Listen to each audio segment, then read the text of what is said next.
Hello there. It is Saturday, the 13th of September. Pointing this out because yesterday on Friday I went to RetroWorld Expo 2025. A 3-day weekend event that I only opted to go for one day because like a little expo like the size of RetroWorld, I personally, nothing against the expo, but I personally don't see myself doing more than one day in terms of what's on offer. So that's kind of how that went again this year. I was going to do this like last night actually once I got home, but when I was actually troubleshooting, I ran into some potential problems. And by that point, it was too late to the point where I'm like, nah, I'll save it for today. So even then, I did have a good time this year.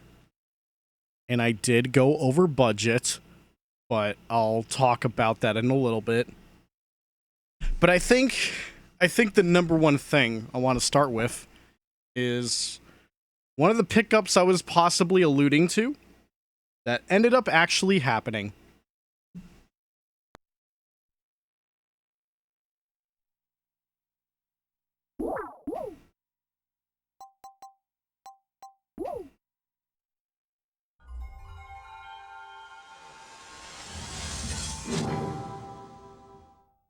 I now have a Sega Saturn.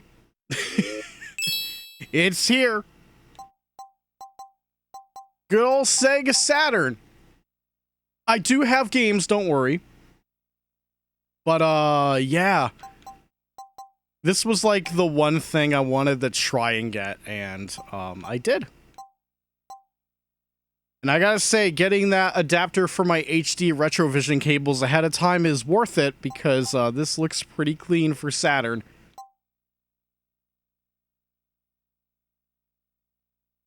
So I guess one thing I can do is actually play a game that I actually had for a little bit. I actually had a Saturn game before I even had the console, but that was thanks to a friend just wanting to just get rid of stuff, and all I had to do was pay for shipping. So alongside this one game, I got a bunch of other like gaming stuff from him. But I may as well start with this one before I talk about what I picked up for the Saturn outside of the console. Otherwise, I wouldn't be booting this thing up.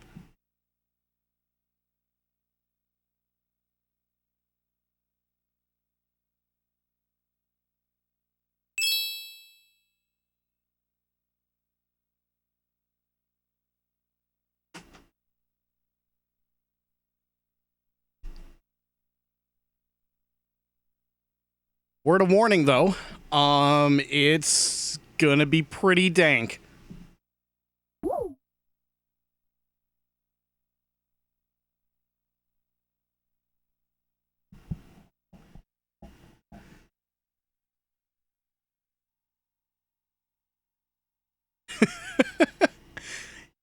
Immediately dank. Oh my lord.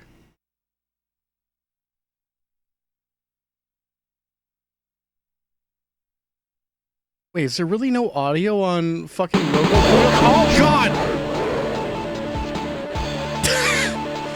Alright, I'm glad I turned that down.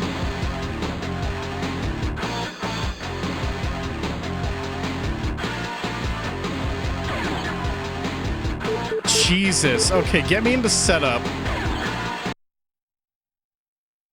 Yeah, like no sound for the logos, and then you're just blasted with allegedly Brian May. Hey, Blondie, I am putting the difficulty to a grand total of 0. Don't mind me. CD music? Oh, wait a minute. Oh no, don't tell me. Why would I turn the music off, though?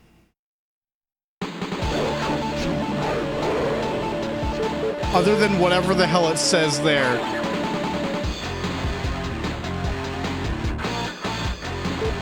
All right, who am I playing as?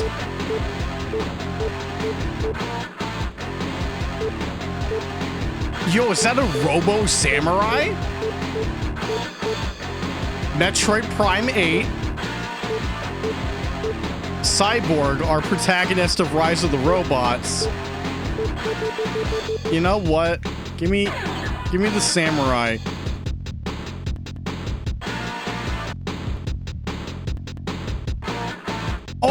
Oh, I'm picking color. I'm like, what the hell's going on here? Wait.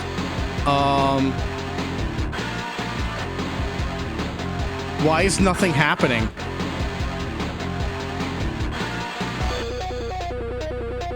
The color on him is changing as I'm moving the D-pad, but I was mashing all the buttons and now it went through. What was that about? Oh no! Oh man, this may be even more dank than I'm anticipating. Engage. Yeah. Good thing Saturn's got 6 buttons, so it's a proper fighter pad.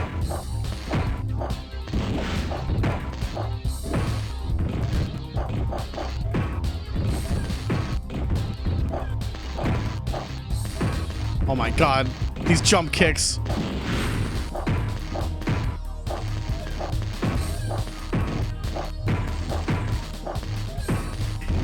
Yeah, it kind of does look like a Bionicle. Walk into my sword, you fool. Win. Engage. Yeah.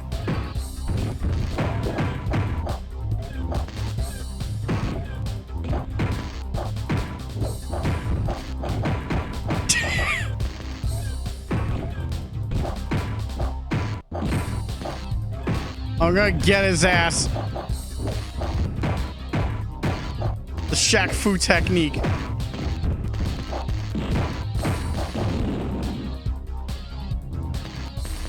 I love that I'm getting 2 hit chaoses. But yeah, how does...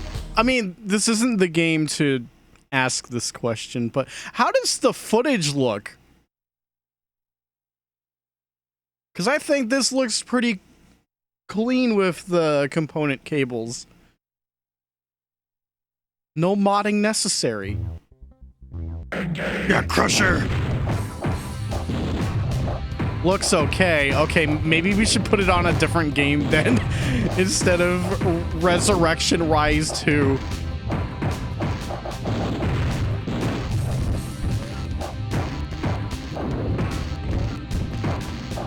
Obviously, I don't know any special moves or how this shit works. I could look at the manual that I do have, but why would I do that? I'm just thwacking him with my robot katana.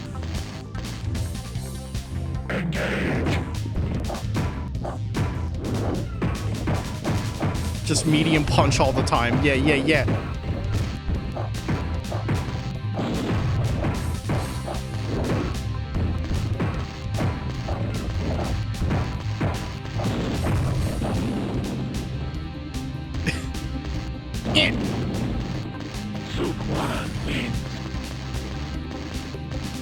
Man, what a video game.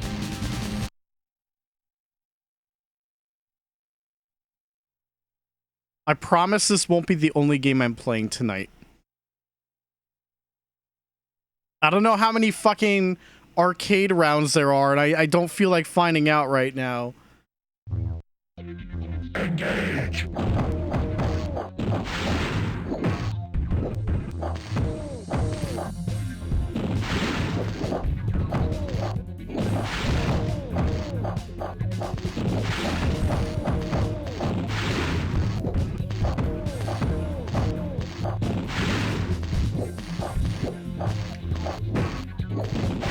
Yo, was my fucking robot facing the wrong way?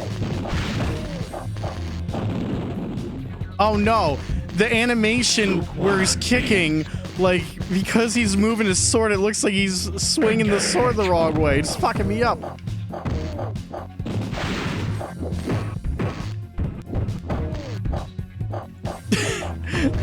Man, the kicks have such, like, low reach. Sukwan wins.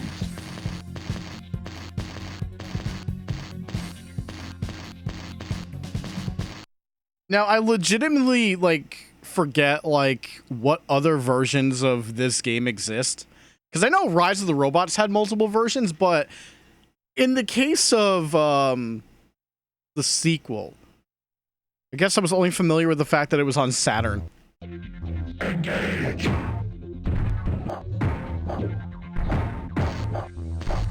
Steppenwolf! Yeah, no.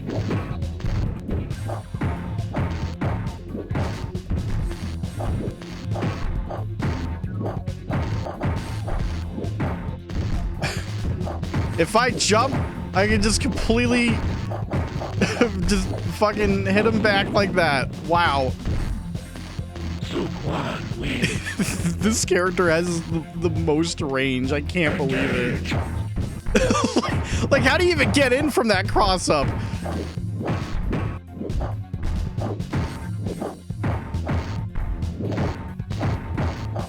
Oh my god, I got a 3-hit chaos. Let's go. That was almost like a juggle.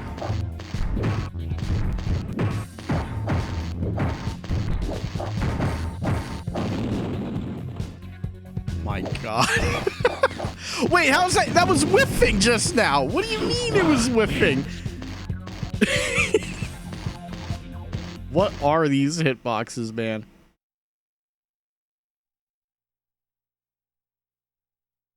So I gotta say, thank you, Angel Halo, for accepting my offer to take this off your hands, because 2 other people wouldn't when they had Saturns before me. I mean, they knew better, but, like, come on. This is like the greatest game ever made. Oh, she's got hair whips.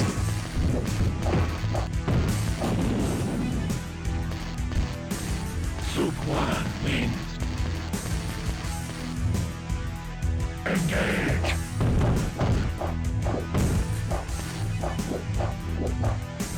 Yeah. Block this overhead. Oh, shit. Block this overhead, bitch.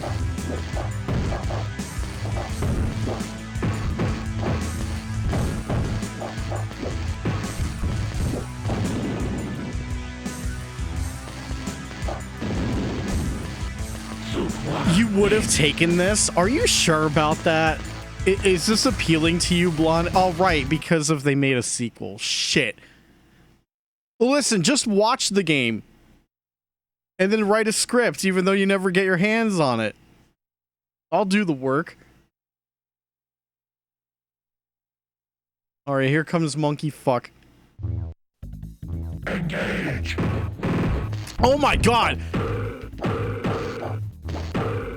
What a combo that was. Or sorry, what a chaos that was.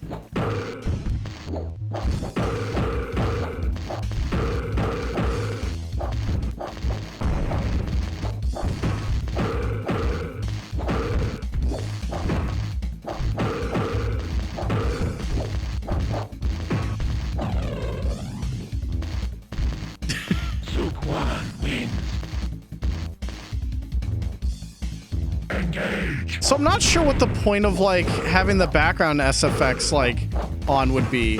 I guess because, like, oh, if you want the ambience, sure, but why would you have a fighting game with no music? Unless that's what tournaments do. I don't fucking know, man. Sukwan wins. Sukwan has one weird trick and every robot hates it. I mean, I did put the difficulty to 0, but knowing Rise of the Robots, anything higher than default or, like, the lowest is, like, cheat central. So I don't trust this game on anything above difficulty 0.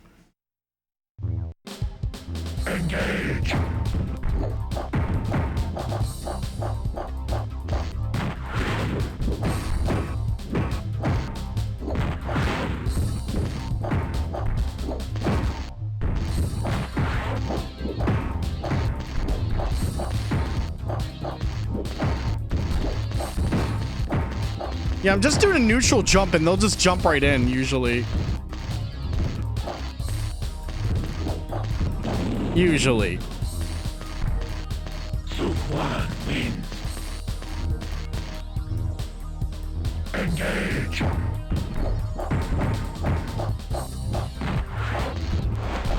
Oh, damn, what was that? Alright, so how much music did Brian May actually do on this one? Because he's advertised on the front cover again. Probably like one song.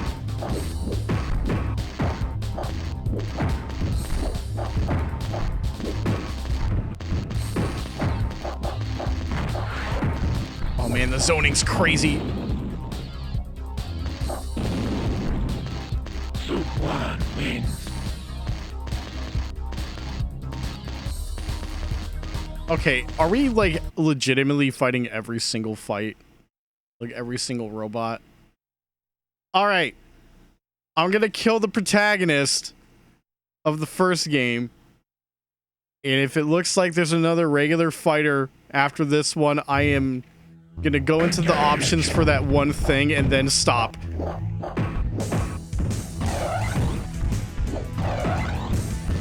Oh damn, he's actually fighting back. That was a quick round. Holy crap. Engage.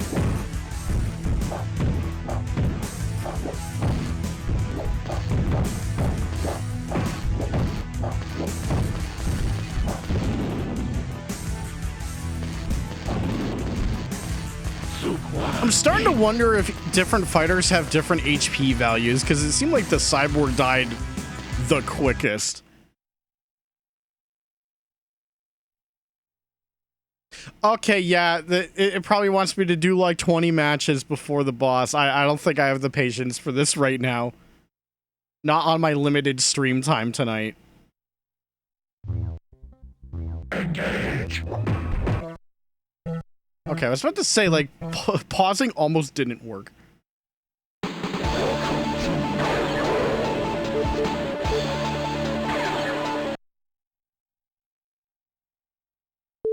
Alright, just out of curiosity, I want to see this option.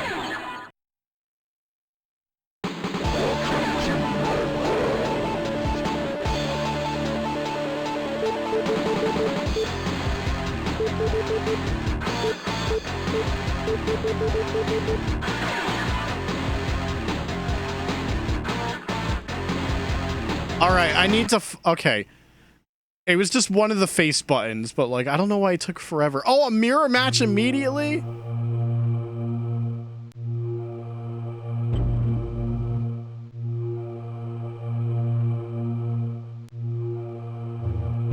Nice loop.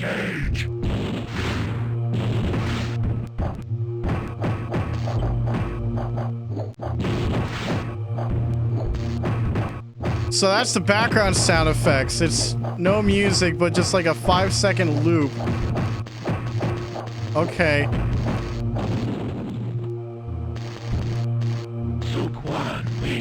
Actually, I think it may only be a 3-second loop. Engage.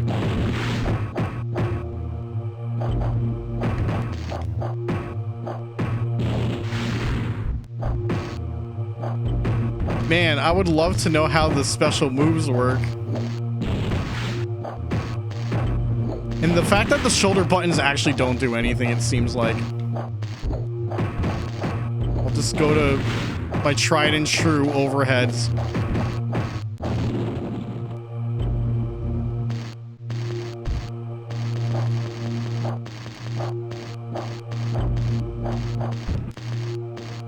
I tried quarter circles. Nothing was going on. Okay. I think it's safe to say we can put something else on.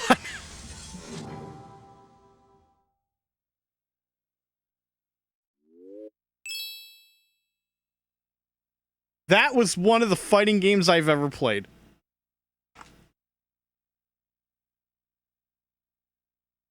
So I did get, like 2 other games while I was at RetroWorld.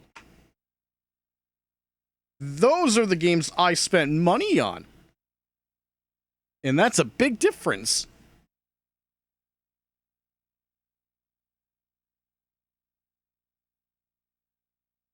So how about we start with this one right here? Give me a second. These Saturn cases are fickle as fuck, man. The award for most prone to breaking compared to regular old jewel cases.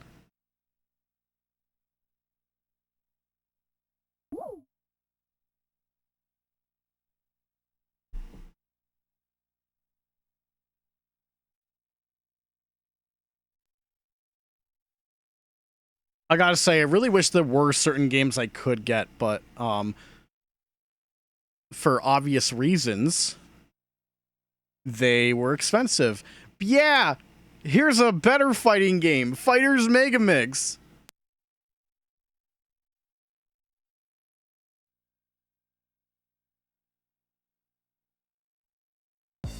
We can at least watch this.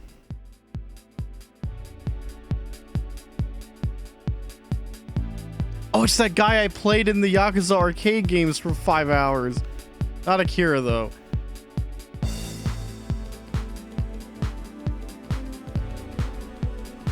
Yeah!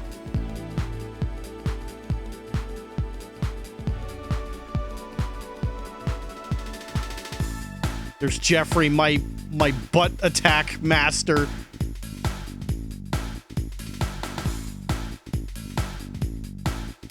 Big Mother. Sure are.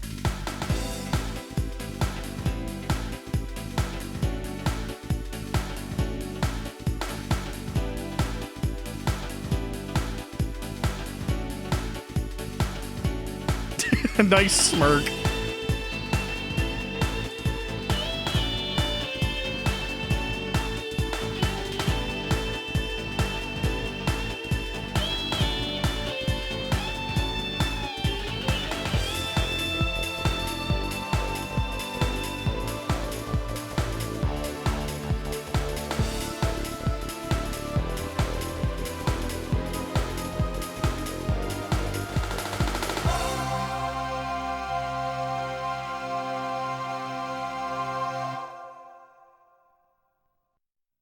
So I don't know how much of Fighters Megamix we will be playing.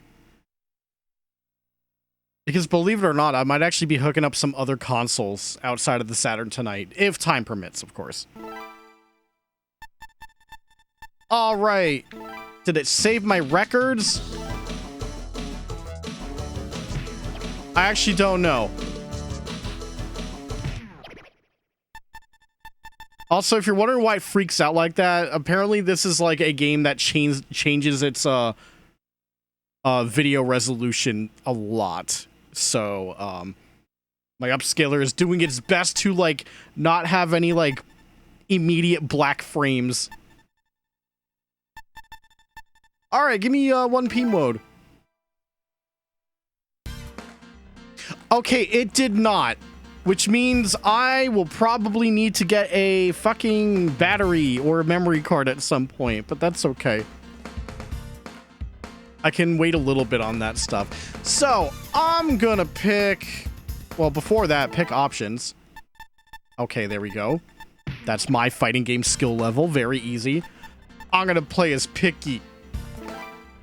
John Skateboard.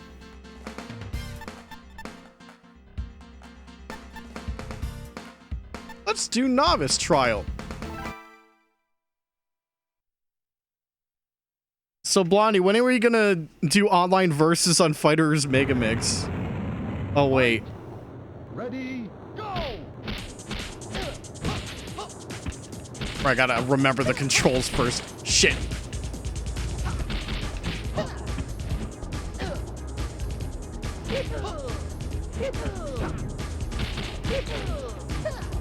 Oh, he missed the pursuit. Shit.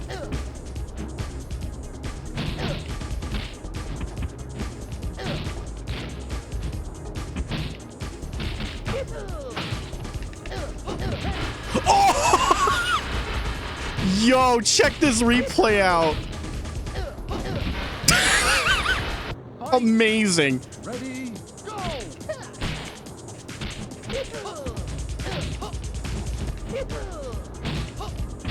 go! Oh, here we go.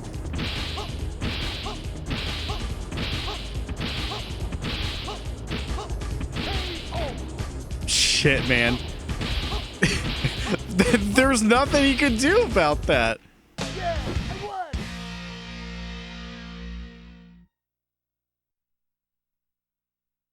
Also, what kind of name is Picky? Unfortunate, man. Ready, go!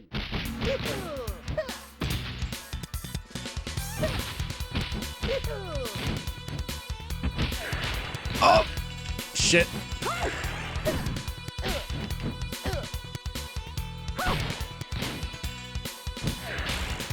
Oh, Pie's fucking getting me. There you go. Get out of here.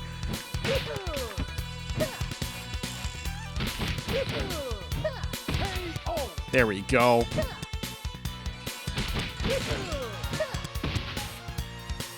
I gotta say, just like feeling the Saturn pad, I'm actually kind of a fan of how it feels. I like how this feels more than the Genesis. Like, it actually feels quite good to like hold and actually press buttons with.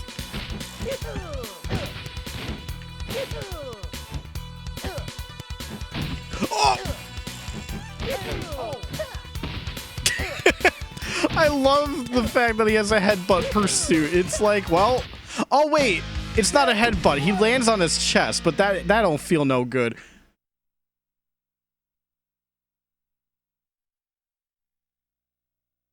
Fight! Ready, Mega Mint.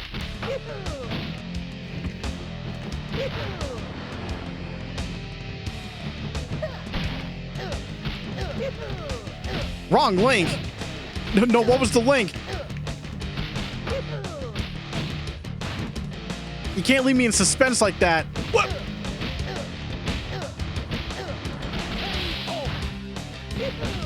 Fight! Ready, go!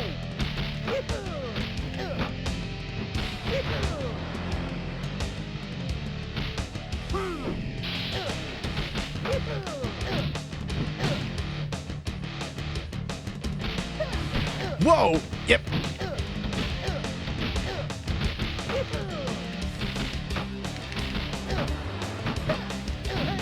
Ooh, nice sweep there, Picky. Yeah, I won! Yeah, I won! Fight! Ready, go! Yeah, like, kind of crazy that, like, in the Fighting Vipers stuff, it's like, yeah, you still have the walls and everything, but once it's Virtua Fighter, it's like old Tekken. Or, like, certain Tekken stages where it's just infinite. Virtua Fighter's, like, known for ring out, so it's kind of crazy that we don't got that in here. Fight! Ready, go! Whoop!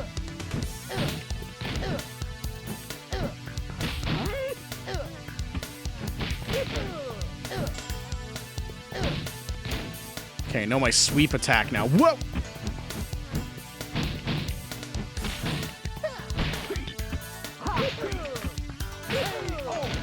Man, just that big skateboard thwack. Yeah, I won! I wonder how high he is on a tier list. Imagine Picky's like, no, Picky's actually low tier in Fighters Megamix. Fight! Ready, go!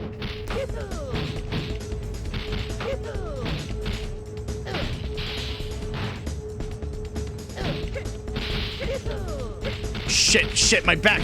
No.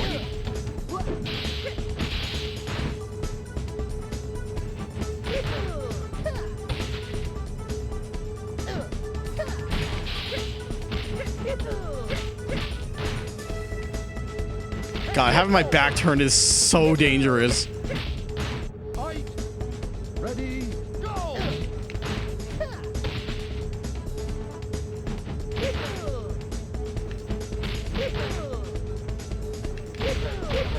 Oh, armor's gone. Careful. Can't show that. Oh! Good grab there. Yeah.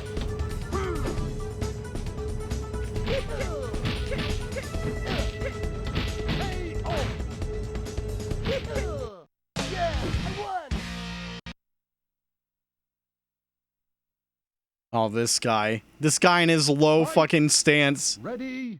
always fucked me up when trying to fight him in Virtual Fighter.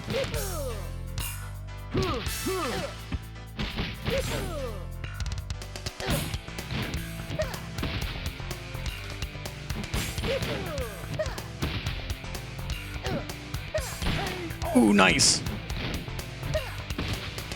Fight. Ready? Go. Man, once I actually get my hands on like a Satiator or something similar to that, oh man, it's gonna be a lot of good Saturn stuff. Ooh, perfect. You can't delete your own message. Is the link bad? I can delete it. Fight. Ready? Go. I can shoot it if you want me to. It's a game trailer? For what game, actually? Spicy Stupid Martin, this is Sparta. What a fucking Twitch link that is. Shenmue 2? That's the game with Cool Z in it! Hit the man in the pocket, hit the man in the back, hit the man in the front, and hit the man in the banky. Hey you, that feel, there's a pet to you. Fight. Ready? Go. You should have just, oh man, what a booty blast that was from Candy there. Careful there. Hit the man in the pocket, hit the man in the back, hit the man in the back. Kill that guy though. That's a bot in chat. Please do it. I'm fighting right now. I got a shotgun. Wait.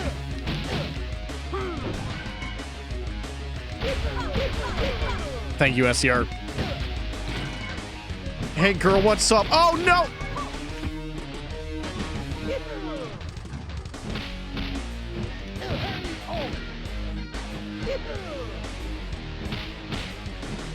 Happy! Look at those bears on the wall. Are you actually going through? Oh, that was okay. That was the whole thing there. Are you going through Shenmue 2 or are you just getting like footage? Not like full footage, you know?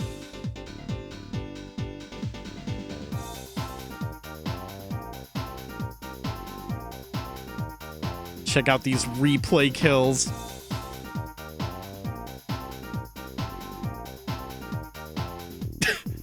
Yeah, very good art. Nice fucking model there.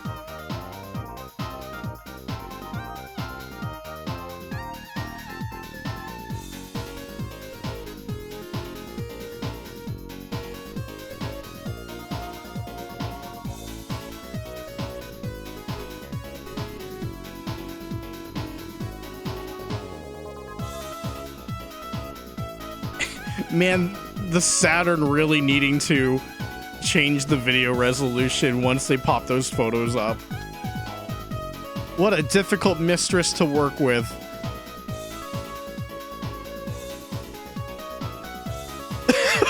Why, I paused right before we were just finishing him off with the skateboard. Honey, win. Oh wow, that looks very gay. I'm not gonna lie about that. Good for them. There he is, Yu Suzuki, the man of the hour. Tell me how Shenmue is. Because I'll play Shenmue someday. I've got 3 games to play of Shenmue.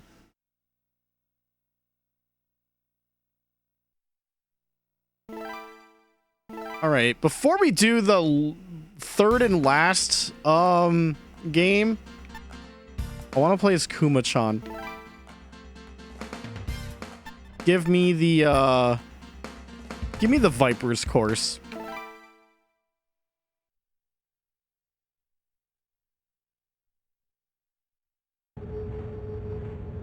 Fight! Ready, go! Yeah! It's just like Fighter Maker.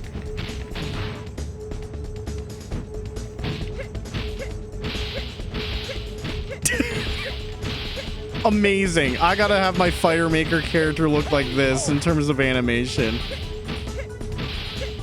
Fight! Ready, go! I gotta see his grab.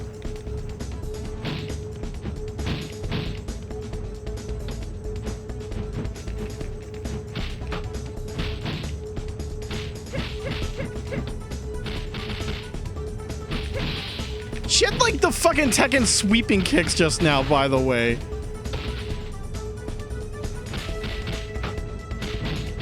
Oh, jeez. Fight! Ready, go!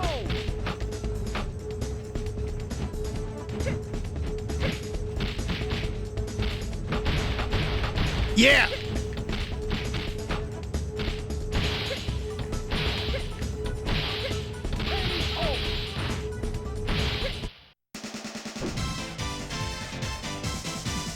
Good job, Kuma-chan. What is Kuma-chan even from? Fight! Ready, go! Is he just unique to the world of Fighters Megamix? Yeah, look at me go. Yeah, yeah, yeah.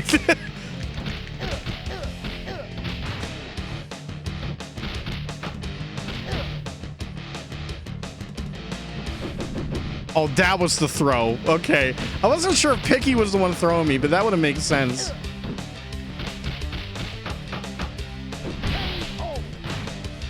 This is incredible.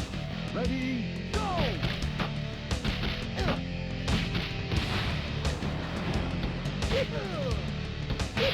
Oh, he's doing my tech.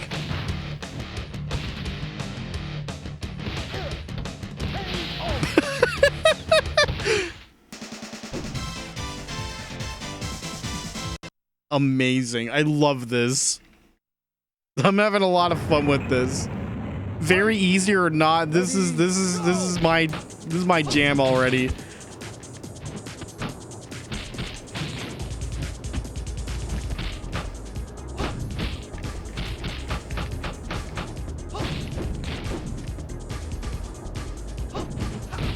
Whoop.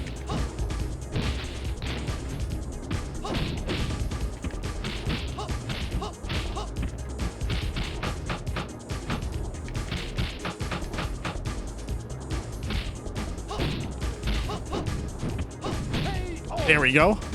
Of course, with how he's animated, trying to see my hitboxes is a little, like, tricky. Can't really decipher how to get this functional, but damn.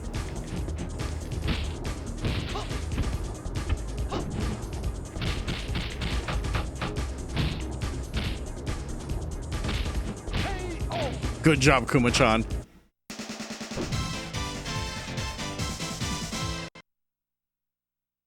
Sandman. There's Kuma-chan in the background. It's him.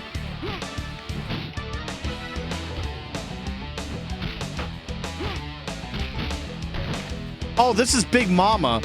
He's got Big Mama on his shirt.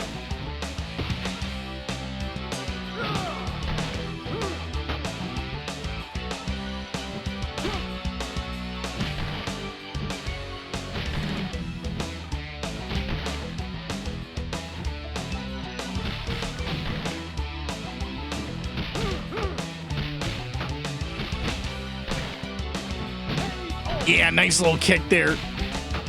It's time for the big hug.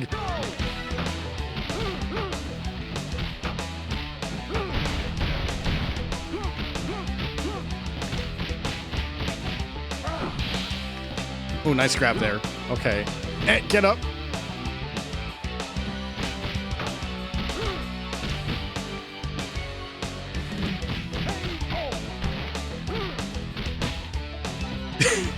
Yeah, yeah, yeah, yeah.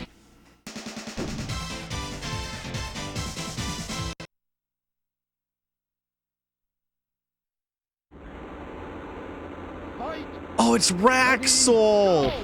Yeah.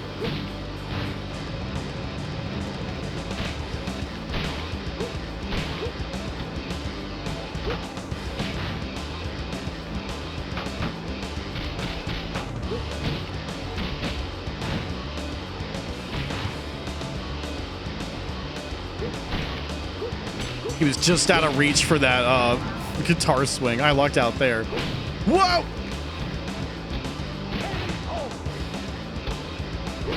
Fight. Ready, go! So it goes without saying, this is better than Resurrection Rise 2. I don't even think I have to say that. I think it's pretty much a given.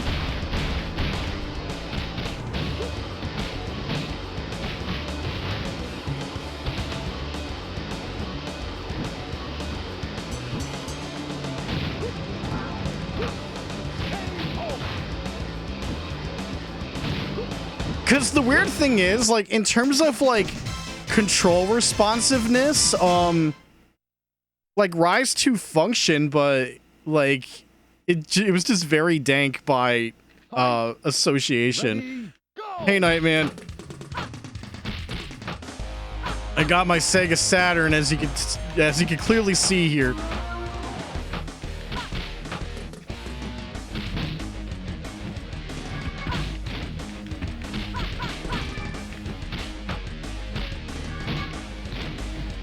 Yeah.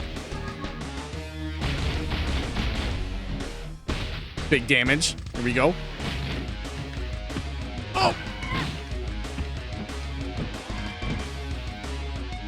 Throw? Yeah! Get out of here! Check this throw out. Yeet! Ready, go!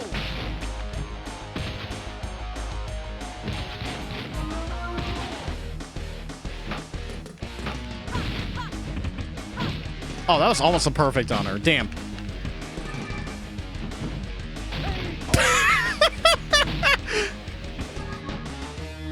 Ugh. I mean, she kind of just walked right into that one. Urabon. Fight. Ready, go! Oh, God. That shoulder check.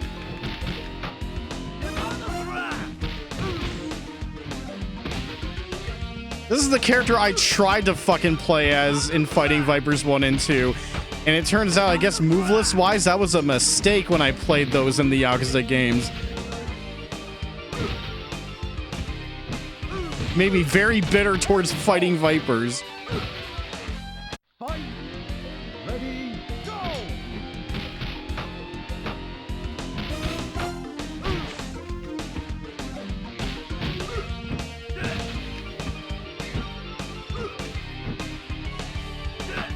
Oh!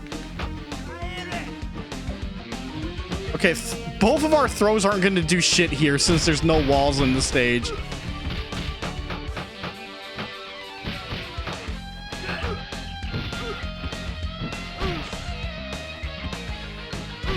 Oh, damn.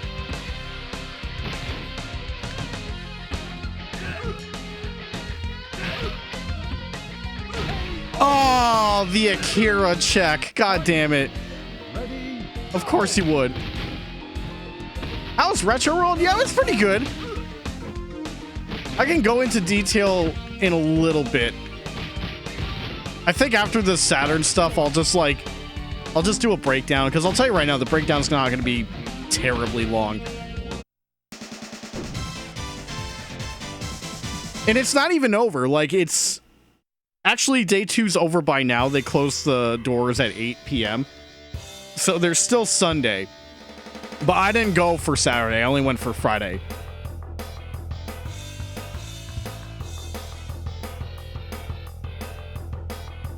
But yeah. The major thing I noticed with RetroWorld this year was they shifted the convention center location just a little bit. Both times I went, or I must have gone by like at least 3 times by now. I can't remember if this is my 4th one. I will say, this year since I went, there's actual badges now. It's not just the those wristbands you have to wear that you tape together when they're around your wrist, and those things always had a tendency to get on my arm hairs and it sucked every time. I mean, you still had to wear it this year, but there's a proper badge now, and it looked real nice. Finally have something I could like hang on to other than a paper wristband to prove that I was at the convention. But like, if you're facing like the main halls or like where usually dealers' rooms are set up, most Retro Worlds were like on the right side of the convention center facing the doorways. This time they shifted it to the left for some reason. But I mean, it still had enough like convention space and it was still basically taking half of it. So it's not like the expo got bigger. But even though like the expo clearly didn't get bigger, they just added an extra day because it did used to be 2 days worth. And even though they made it longer, even after going on Friday, I've still found out that, yeah, I do not foresee myself doing more than 1 day. This year, I didn't even go to a single panel.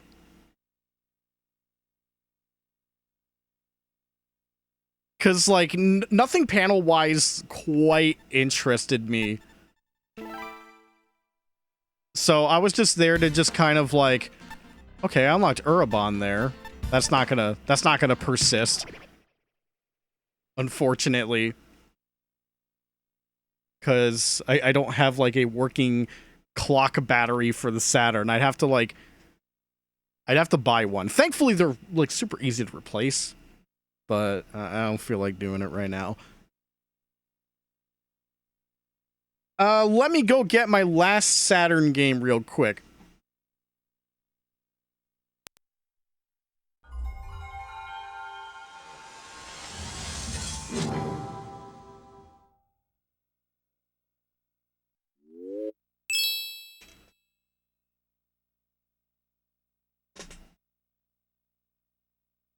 All right. So while I'm moving on, I'm gonna tell some stuff out of order, but in terms of getting the Saturn, I found only like at least from what I was able to like scout and look around, there's a good chance I may have missed a booth or two. Because like, I mean, with how it's laid out and everything, it's like, even if you're like scrounging around, you may miss one at a glance. I initially only found one vendor that had a Saturn. And even then, I wasn't 100% sure if it was, like, complete, because only the console was on display. I mean, I did ask, and of course, it came with controller and cables. But, if you're wondering how much the Saturn cost me, I believe 125 was offered. And I managed to haggle it down to 120 in cash.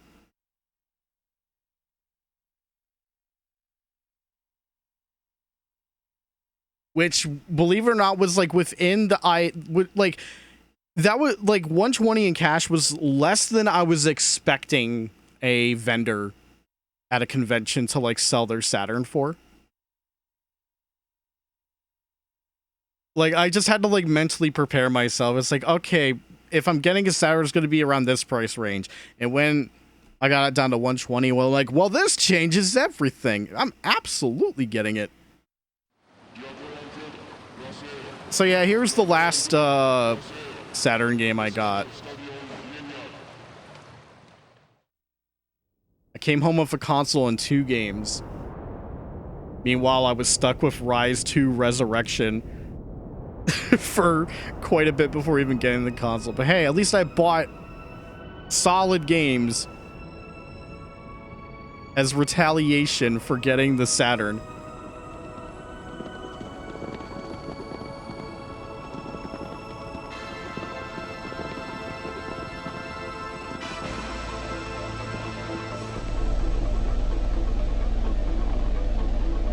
Of course, if you can't already tell what this game is, it's Panzer Dragoon.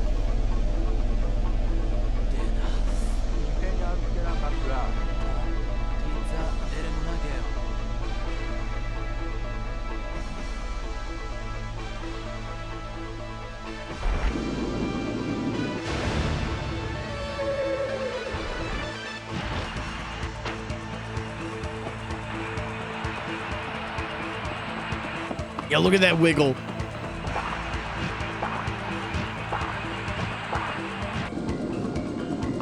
Bro's not leading his shots. That sucks.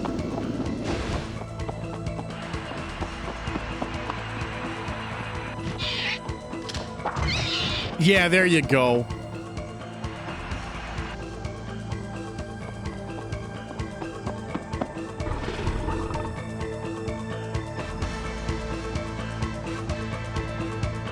Is this intro very long, by the way?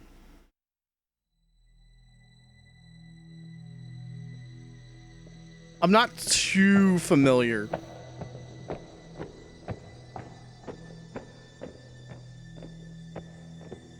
Because the only Panzer Dragoon games I have is the Xbox game and that Forever Entertainment remake.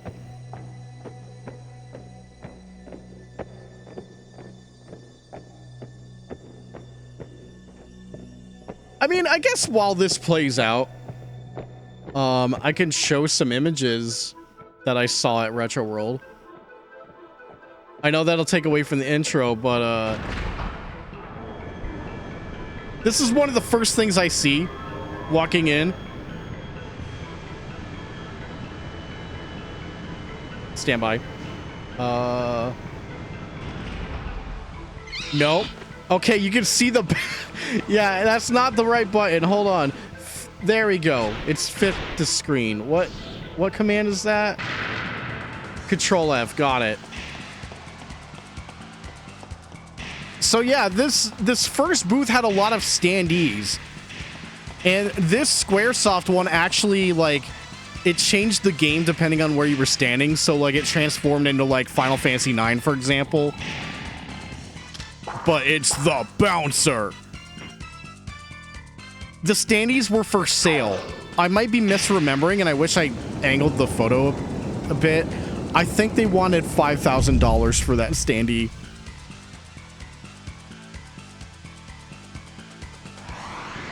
What's wrong with Final Fantasy IX?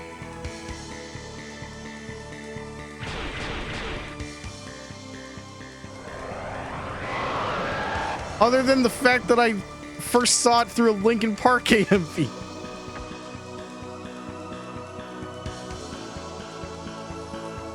Not the game Square's mishandling of it? Oh, okay, that makes sense.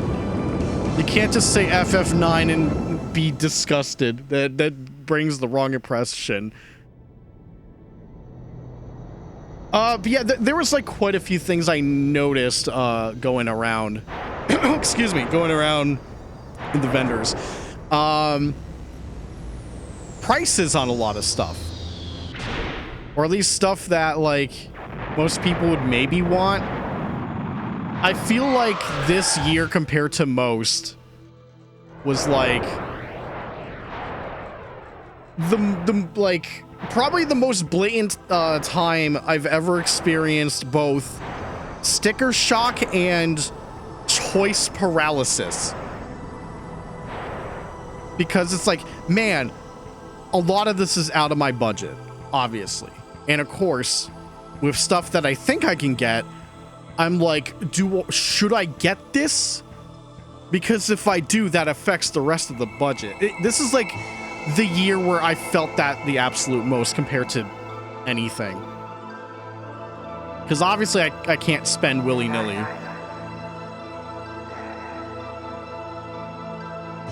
Here's an example of sticker shock.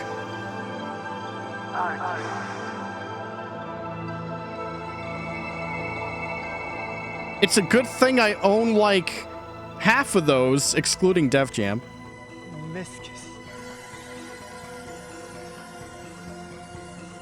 I'm a man that has Silent Hill 3 and 2. Well, I have the greatest hits of 2, but I have Silent Hill 2.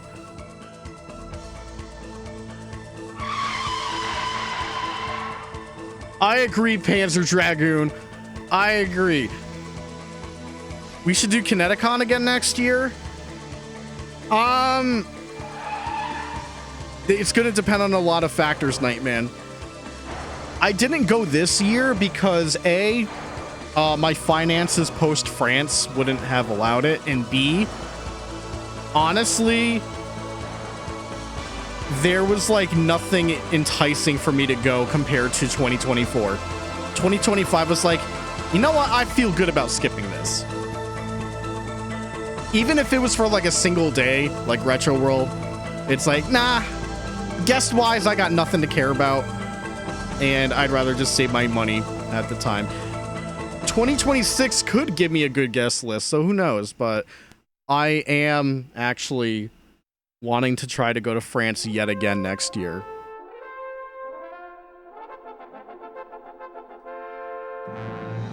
So here's some more examples of WoW pricing. I hope you're ready. Okay, I don't even know what this game is. That's a good face now that I'm looking at it. Nice fucking model!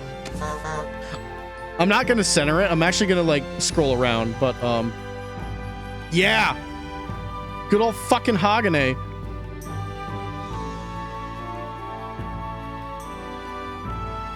I don't even know what this game is, but it's US gold, so I'm good.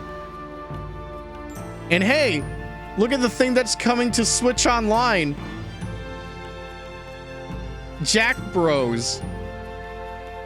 That price makes me want to jack off instead.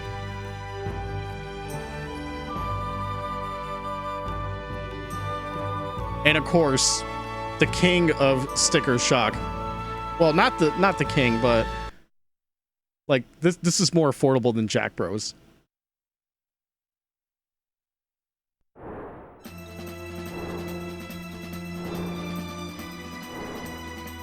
Kuon is more expensive also, right above. Like, it's like 1,100 or something like that. Speaking of Rule of Rose, $250 for the soundtrack? Are you kidding me? Come on now. So there were a couple more things that I mean, here's another king of big money.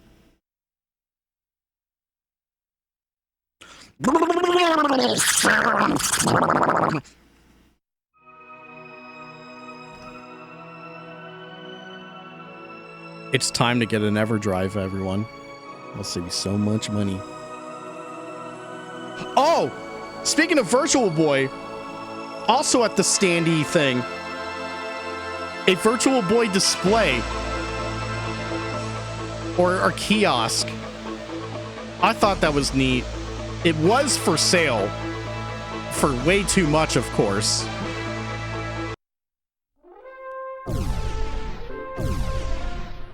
Hang on, I'm just gonna sit in the options for a little bit for Panzer Dragoon while I go through all this stuff.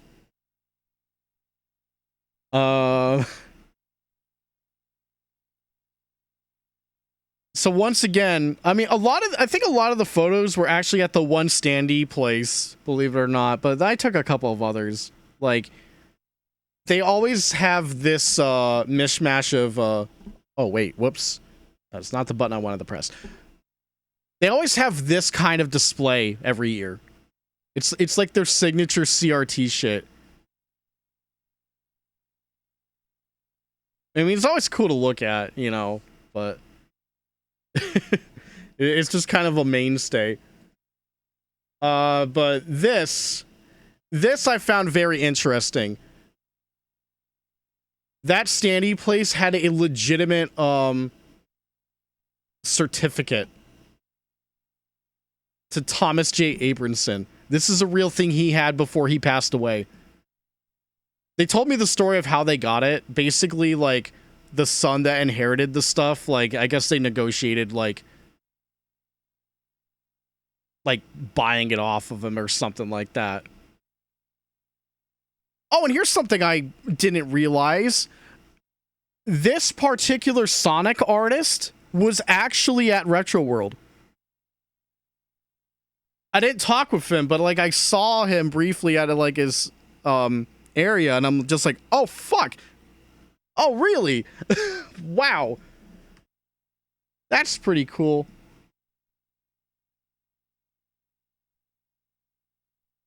Now, I have a question for you, chat. I have never heard of this game. I'm gonna be honest, I have never heard of this game. Let me rotate it. No, not that way. Shit. Stand by. There we go. I have never heard of Bronchi. God damn it. There we go. What is Bronchi? It's $800 and it's about asthma. I legit have never heard of this.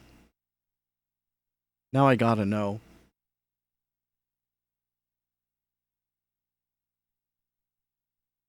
And speaking of health,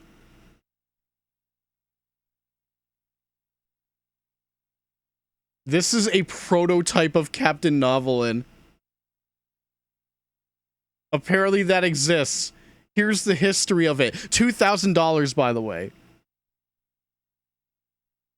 Prototype was given to senior executives before the game was released to the hospitals to educate kids.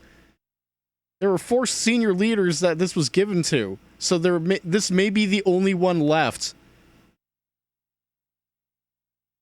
Oh my god, they gave it to 4 old people, and they're probably dead by now? Holy fuck.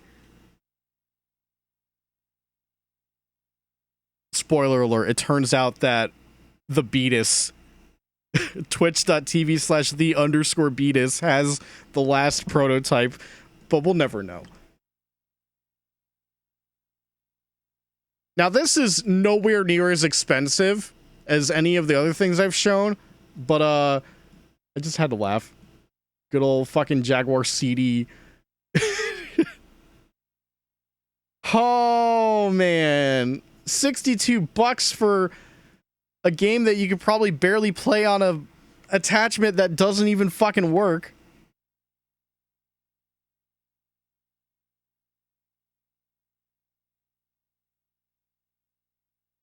And once again for prototypes.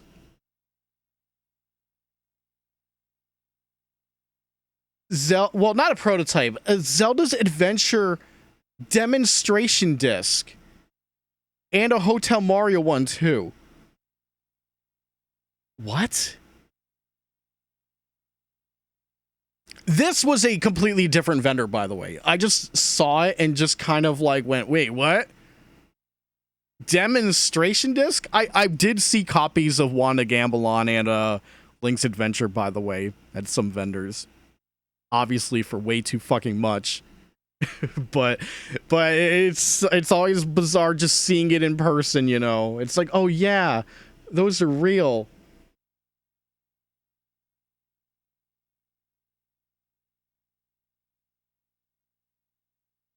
Now let's play a little bit of Panzer Dragoon before we go back.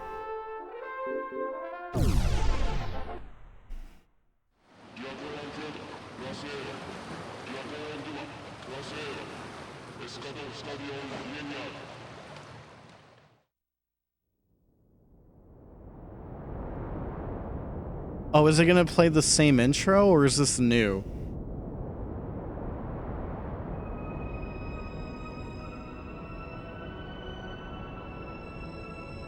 Hang on, did I put my photos of,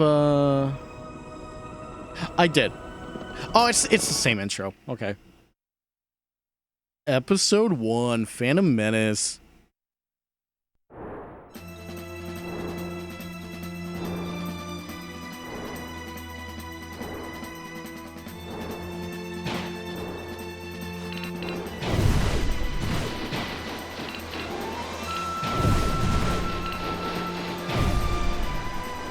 You know, it's actually surreal that I'm actually playing this game. Not as surreal as if I would actually end up playing Saga, but only way I'm doing that is through alternative means, if you know what I mean.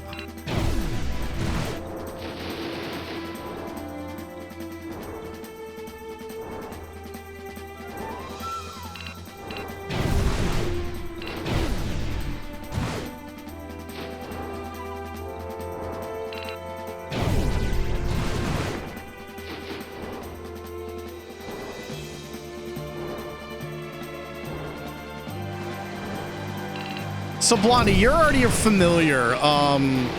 just to check in with you. The Xbox game only has like the first one as an unlockable, right? It doesn't have Zwei or anything. Oh God. What up, internet? Zero, thanks for the raid. Look at the Sega Saturn. It's not Yakuza, but it's Sega. I'm flying Dragon right now.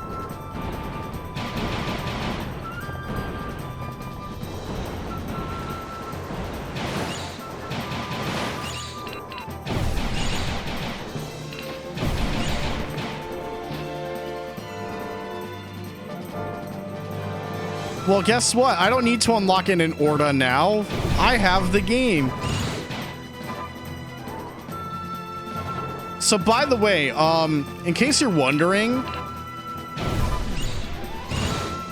because both of these games were a pickup, and I said the Saturn cost me 120, both Fighters Megamix and this game I got for 50 each. They were asking for a bit more than 50, but I was able to haggle down to even 50 due to the easiest haggle method of, do you have cash? Yes, all right.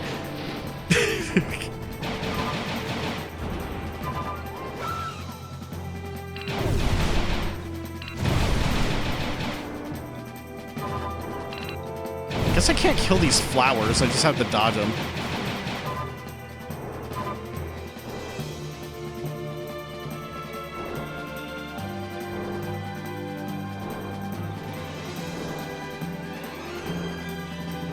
But man, music sounds nice. No complaints here. This is nice music.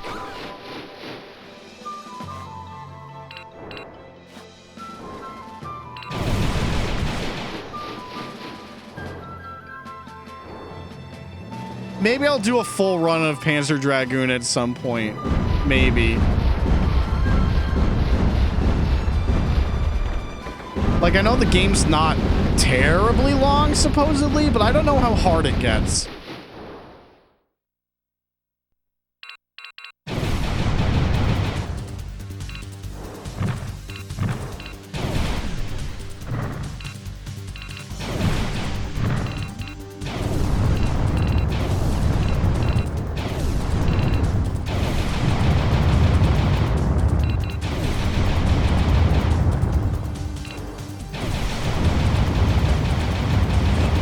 You can see the fucking soldiers on the deck shooting. That's actually a pretty cool detail.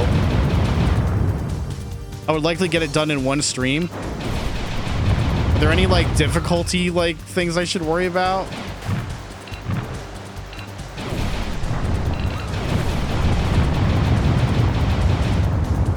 Like any difficulty spikes? I mean, maybe.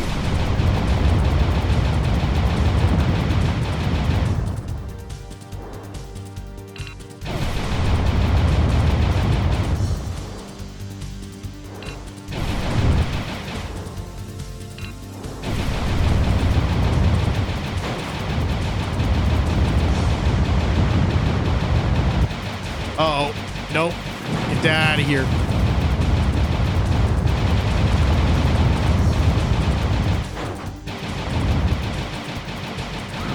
Ow, fuck.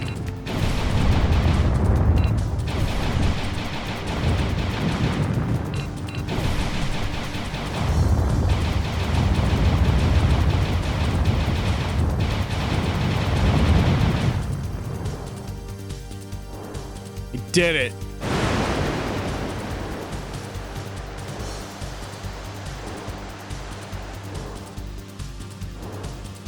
It really sucks that they lost the fucking source code for these games.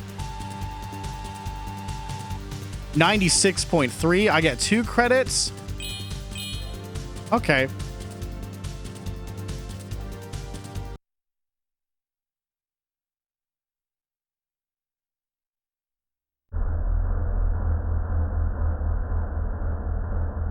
But yeah, I actually don't know what the going rate for the first Panzer Dragoon is, but like it felt like 50 bucks would be like, for as good as the condition it is in, like I'm like, I should definitely absolutely get this for my Saturn. Why wouldn't I? Like, Fighters Megamix was actually the last game I bought for the convention before I went home. It's just like, well, I either buy... Funny enough, the vendor that actually had the Saturn also had... After asking around, he happened to have, like, a memory card. I could have bought that for around 20. But I was like, I either buy that or I buy Fighters Megamix. And I just said, you know what? I'll just get Fighters Megamix and worry about memory card shit later.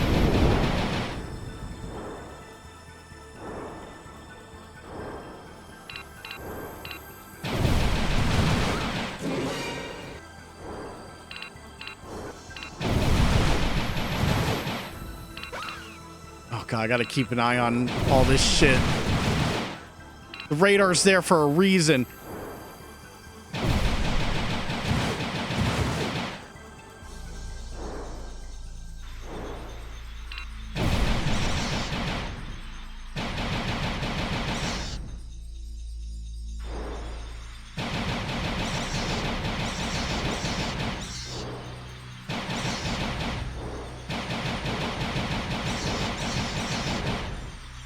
Oh god.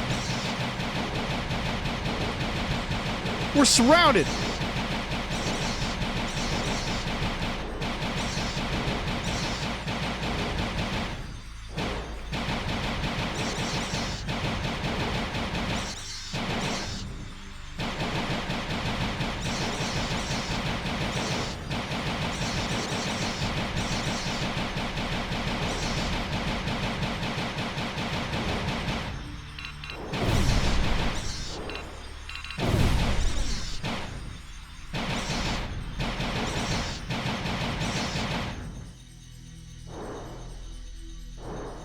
Are there any more?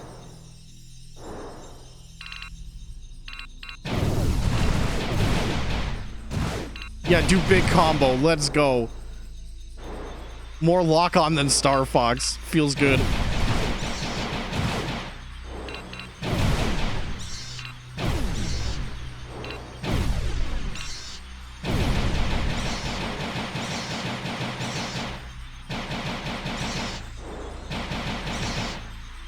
Kind of like, I don't know if this is a thing to complain about, but part of me wish there was an option for auto fire.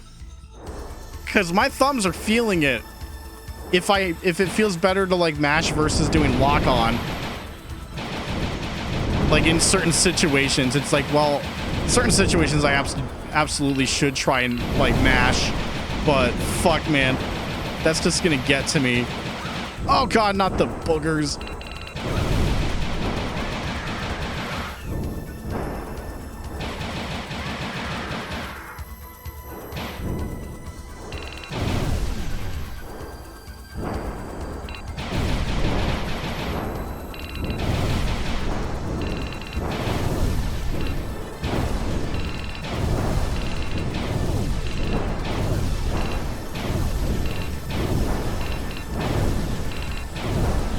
What is the weakness on this thing?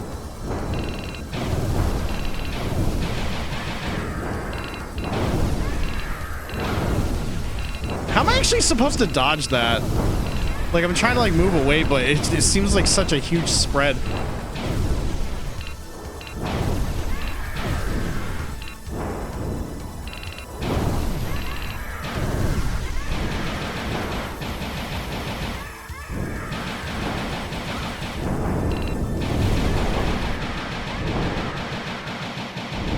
God, so much blood.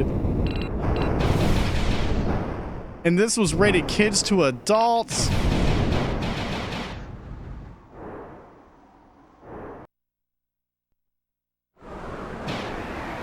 Uh-oh. It's the dithering tornado.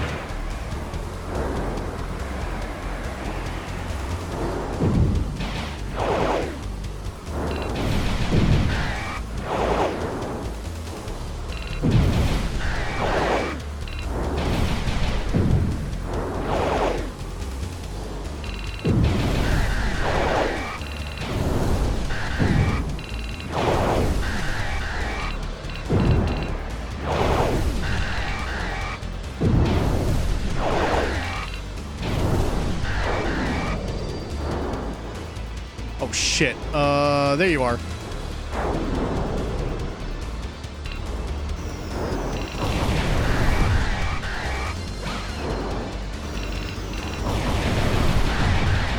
There we go. Got you.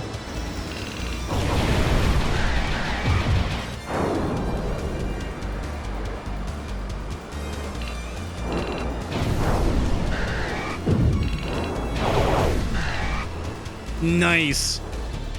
In terms of health, that boss went down quicker than the first one, actually. All right, well, we did it.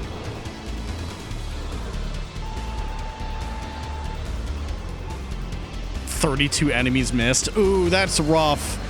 Oh man, if earning credits is based on shotdown ratio, are we sure this is going to be a single stream? Not tonight, obviously. I do not plan to proceed more than, like, right now, for example.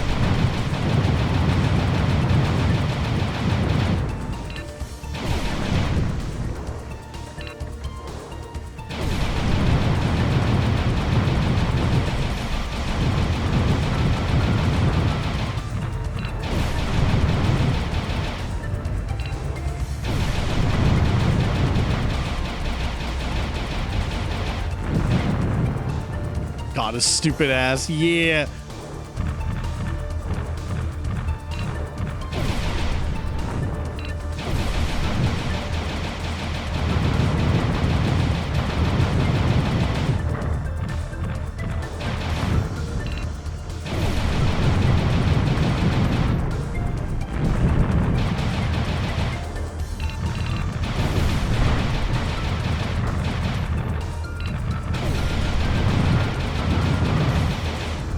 You know, out of actual curiosity, how many episodes are there in total?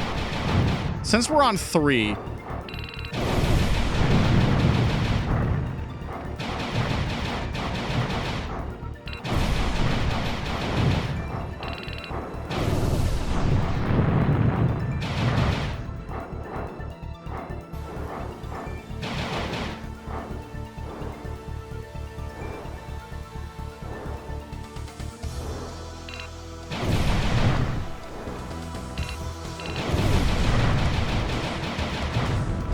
Damn things, yeah.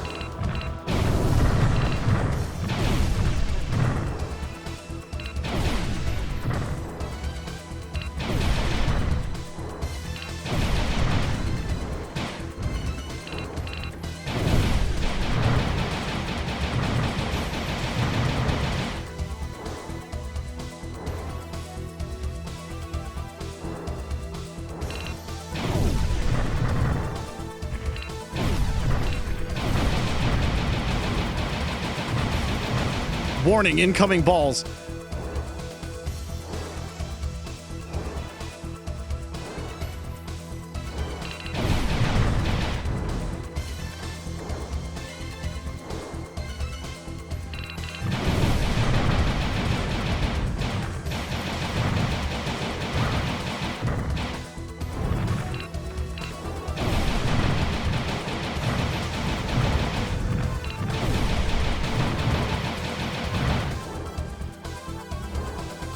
All right, good job, Panzer Dragoon. Go, my pet.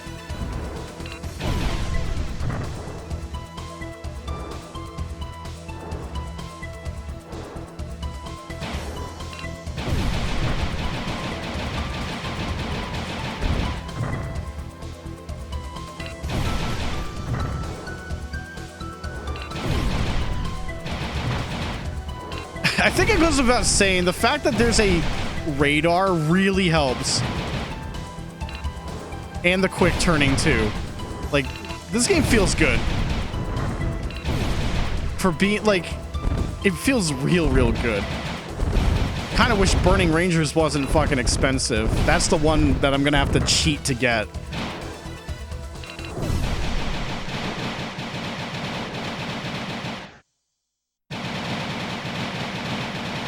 Hey, I have an auto fire technique. Just index finger 2 buttons. Because 3 of the face buttons all fire. Or all 3 buttons at once.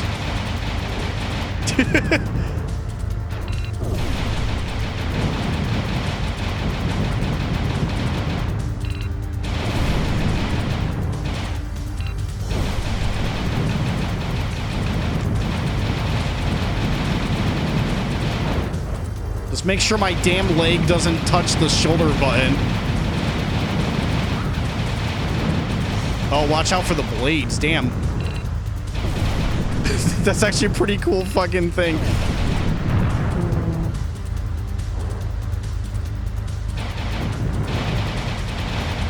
New form.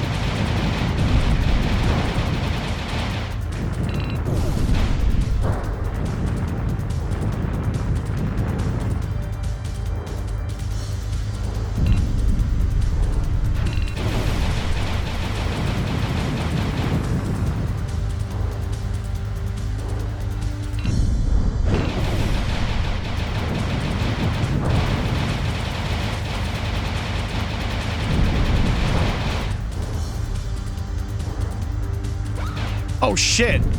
I actually didn't see where that shit came from. I just saw those red dots on radar, and I was not ready.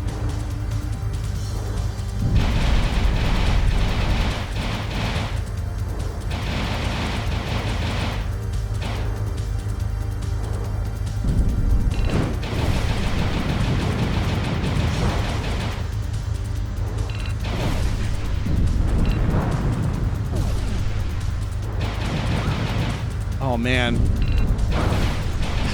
It just comes so quick.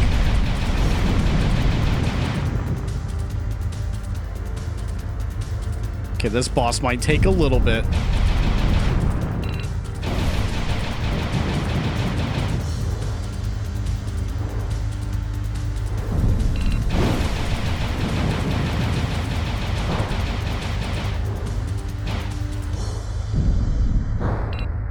Here it comes. There, now I'm ready for that.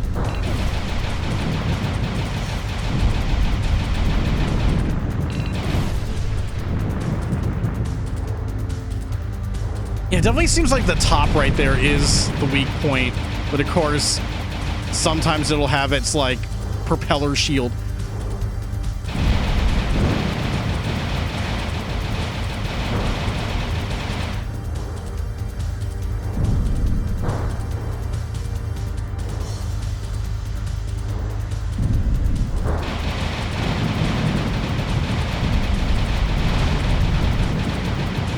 Damn.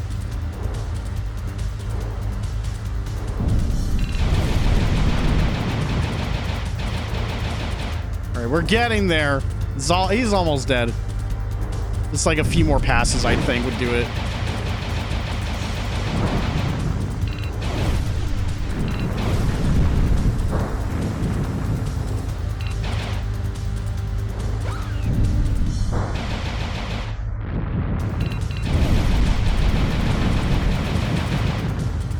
Alright, just one more.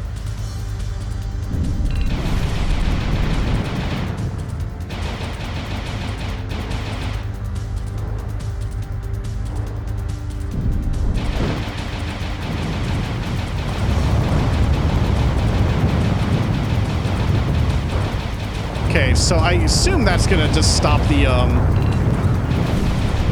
attacks from the front. There we go.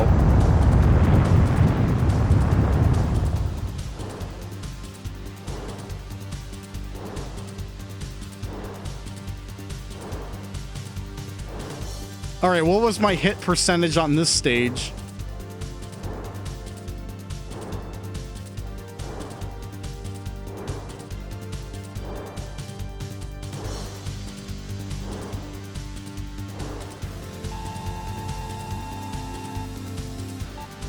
Okay, I'll take it. Only 6 missed. Damn.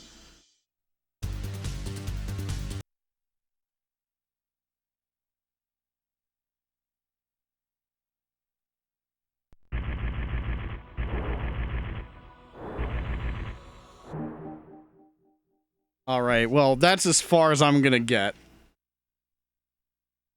We'll probably come back to this eventually for like a full run or something, but yeah. Definitely happy with getting this game. For sure.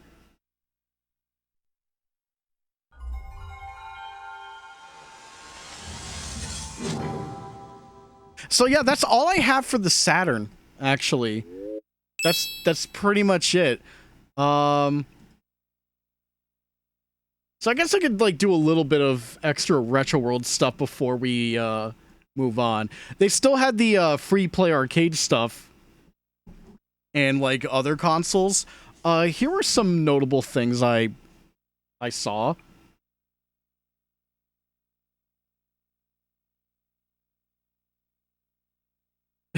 Well, look at these speakers. And yeah, obviously the image ain't doing it justice because, you know, you're getting a CRT signal. The PS2 version of Marvel 2. Yeah, look at these fucking speakers on this CRT. But then I saw this right next to it. Speaking of speakers, what the fuck am I looking at here? Other than SNES EverDrive playing Mortal Kombat 2.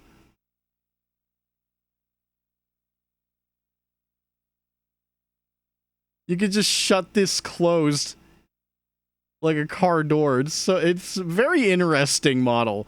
Also behind it, it was like Mario Kart GP. There were like 4 setups so you could just race and stuff. I unfortunately did not go and play Mario Kart. Maybe I should have. Oh, speaking of something I totally should have fucking done. They had Virtual Cop 3. The last time I saw this in person was at Youmacon. Wait, no. Wait, was it Youmacon? No, it was Colossal Con, wasn't it? Yeah, it was Colossal Con. That was the last time I seen it. And I remember at Colossal Con, the, I don't think the video screen looked great. So it just seemed kind of hard to play. This one looked way better, but shit, I should have actually gone and played this. I'm kind of sad that I totally forgot about it after I took the picture. Damn. Here was another shot of the cabinet from far out. Just like a little extra one there.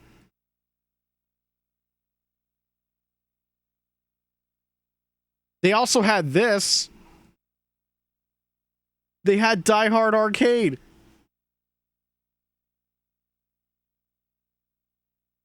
Someone else was playing it, and you can actually see the KI2 cabinet to the left of it. But yeah, I probably should have played Bruce Willis video game. What was I thinking skipping it? Here's something that actually caught my eye. There's Sonic Roboblast, which has existed on PC for a while. This is someone porting it to the 32X, running it on real hardware. By the way,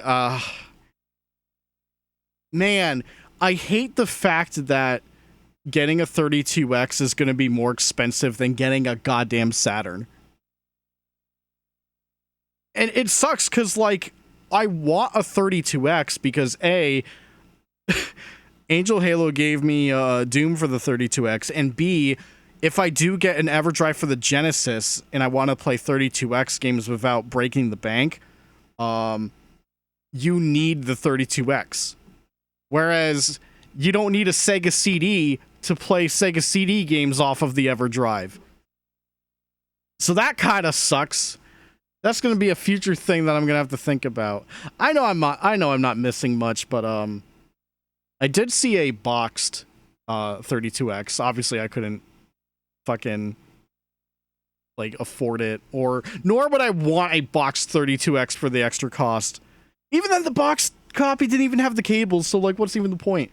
But the point is, that's crazy that this is like a port that works on 32X. And yeah, that's the exact EverDrive I was talking about right there. That one, like, no matter what, You can play 32X games, but you need the attachment for that.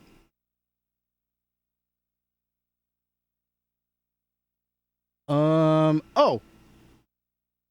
I thought this was funny. It's Ultimate Mortal Kombat 3. Yeah? It says Mortal Kombat 2 on the side. What the fuck? What do you mean there's two of them? Raiden, what are you doing?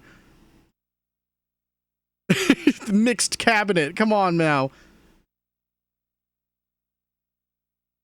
Now, there actually is something I played a little bit of, because, I mean, I don't think I've seen this in person. I mean, it's Metal Gear on the WSX, the Panasonic WSX. Honestly, crazy seeing something like this. Only, like, yeah, it actually had, like, controllers hooked into it, but in order to do certain functions in Metal Gear, like open the inventory, you had to, like, sorry, you had to hit the F1, 2, 3, 4, and 5 keys.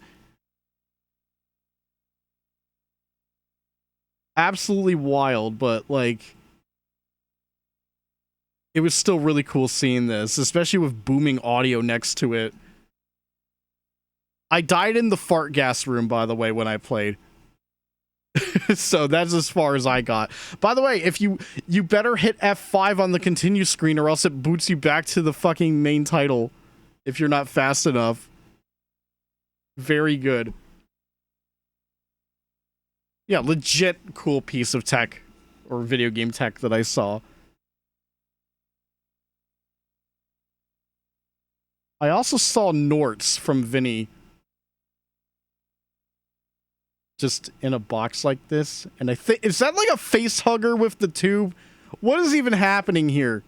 Apparently this is next to the Men in Black car, which I did not take a photo of, but just a frame of reference that I found out. But it's like, oh, okay, sure.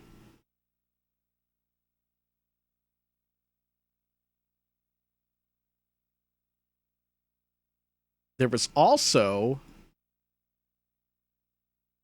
Star Wars! Oh my god. Wait, is this supposed to be fucking Han Solo?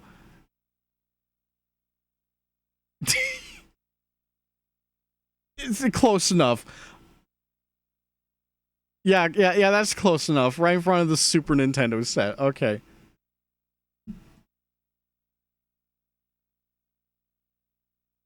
Here was a cool thing.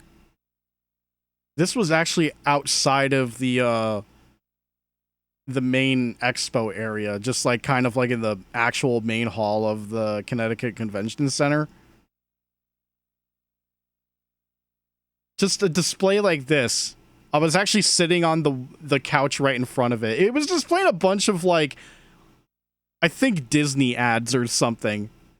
This was an ad for the Aristocats coming to VHS or something like that. I just think that's a nice looking display. Because, furniture ain't gonna ever look like this ever again. I'll tell you what.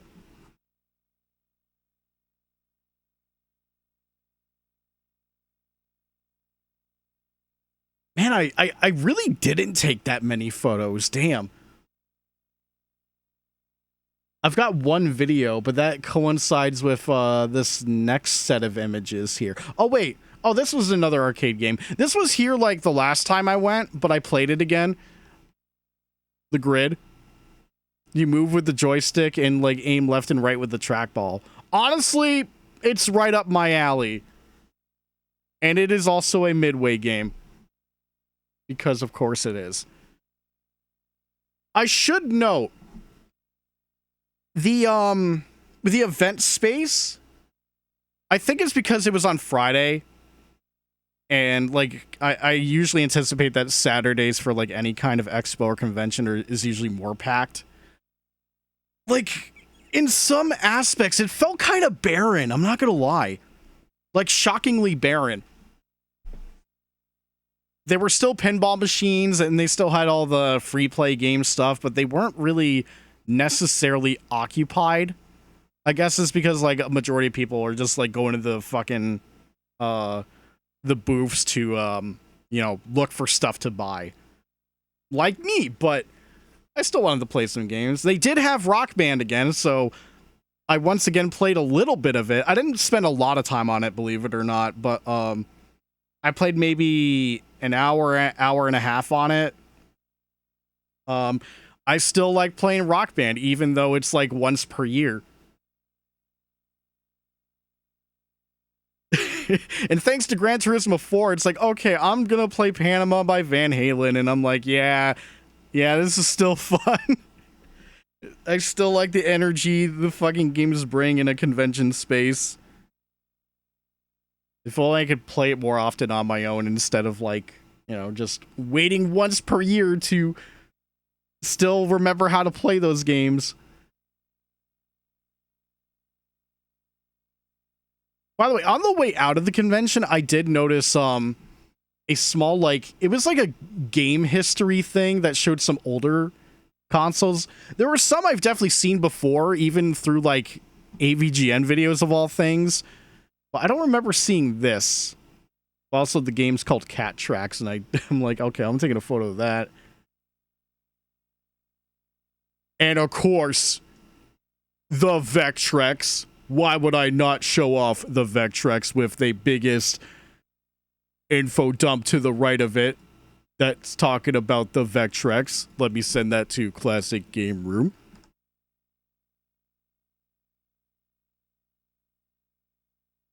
Hold on, let me see if this works right.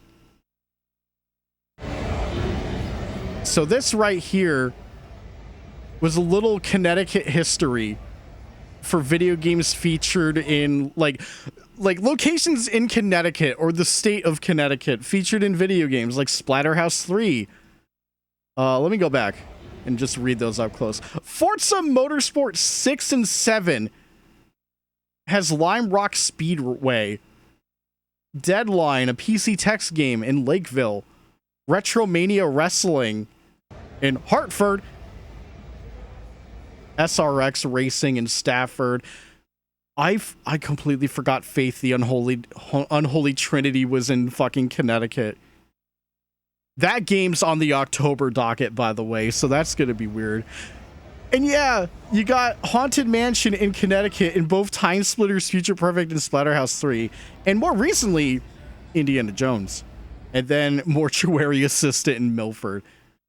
I don't live in any of these towns, by the way. So for all you know, I live in the Time Splitters mansion and Splatterhouse 3. Just so you know. That was the only video I took, by the way.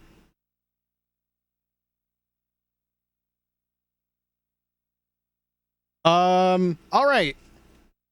I still have some time, but we're gonna move away from the Saturn since I got no more games for it right now. But I'm glad it works. But I gotta say, last night I kind of freaked out. Oh, and if you actually, you know what? I'll show you right now.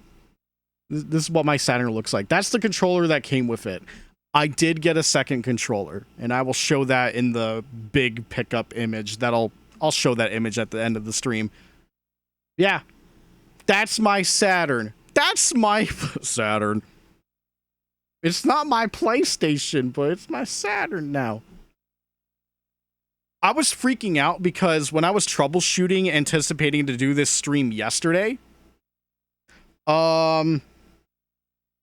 when I plugged it in, I was plugging it into my retro tank, getting ready to, like, you know, just ready for stream. I noticed the audio was not working at all. And I was wondering what the hell happened. Did I hit a setting on the retro tank or something? No. So I was getting concerned. I first tried it with the composite cables that came with the Saturn, and then I switched to my Retrovision ones. No audio on either of them. So I'm like, oh no. Is this like an internal issue or something? that they didn't fucking account for before selling it to me. Like, there's no way. So, as a compromise, I hook up my CRT and plug everything into that. And thankfully, the audio does work. So I'm like, then why is it not working on my RetroTink?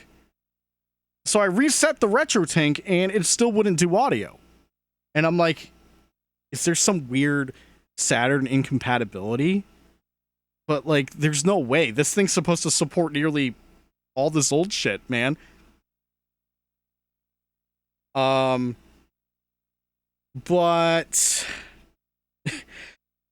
if you want to know what the problem was the fucking Elgato. I just had to reset the Elgato once and then the audio worked. So yeah, thanks Elgato for that freak out. I could have done this yesterday if it wasn't for you giving me a fucking scare. Because I was maybe troubleshooting for an hour, and by the time it was done, I mean, I was just like, no, it's too late for me to stream. I'm just gonna hold off. So in other words, Saturn's a 10 out of 10. It works, no problems. We'll probably come back to this thing once I can afford a Satiator or something like that for more video games. Yeah, honestly, good shit. I do not foresee myself buying many Saturn games due to the unfortunate pricing. But there's a couple of cheap Saturn games still, like Daytona. I'll definitely get Daytona, but anything noteworthy is like, uh-oh, watch out. Like, Dark Savior was actually, I saw like a copy or two.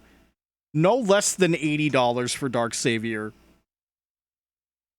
And by that time, it was, like, out of budget for me. So it's like, nah, oh well. Okay. I should have time for the PlayStation 2. There's a few things I'm doing on PlayStation in terms of pickups, but, let me just go hook that up real quick. I will be right back.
Alright, gamers, we're on the PS2. Well, we're going to be playing some PS1 games, and then a single PS2 game.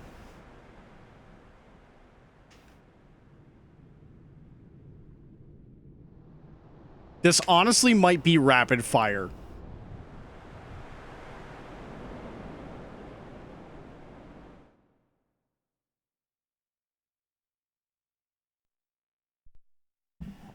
So let's see how much time we can spend on all of these then.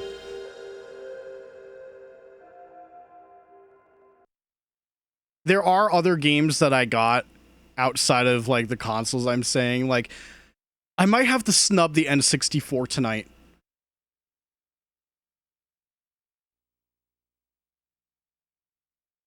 Links. Don't click them.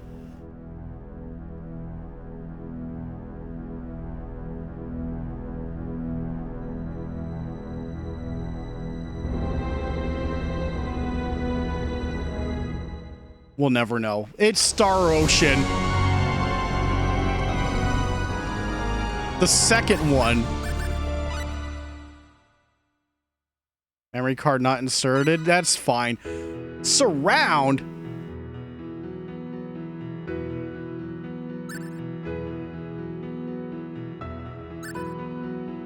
Oh, that's cool hearing that in headphones. I'm gonna play as Claude Kenny.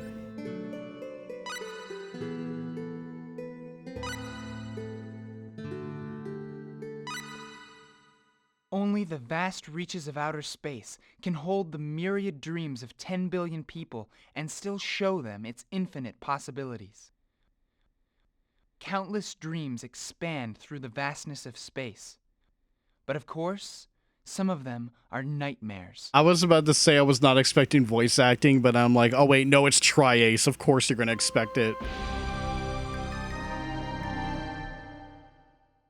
And unfortunately, we're gonna be skipping some cutscenes.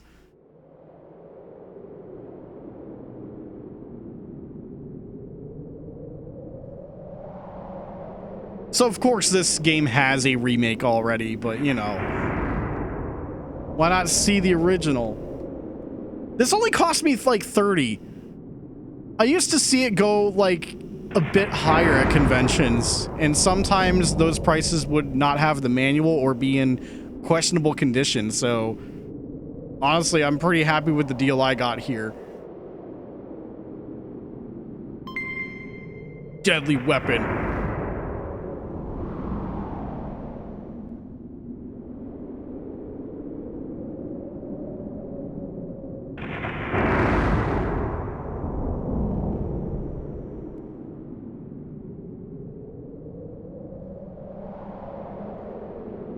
If a battle starts, use L1, damn it.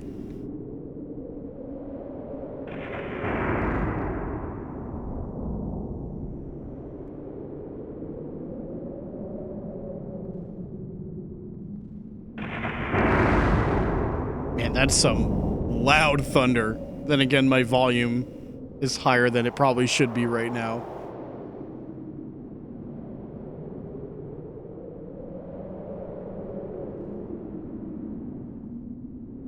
Who would build this?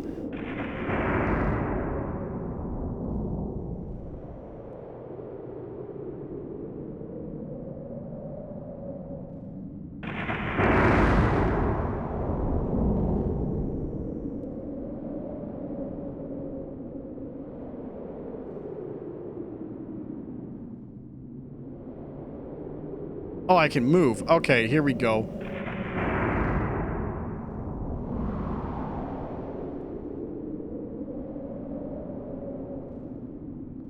Yo, Dad, check this shit out.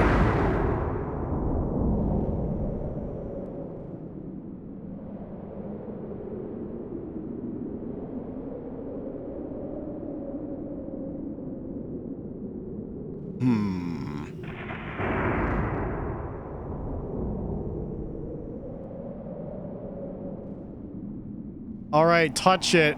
Do it.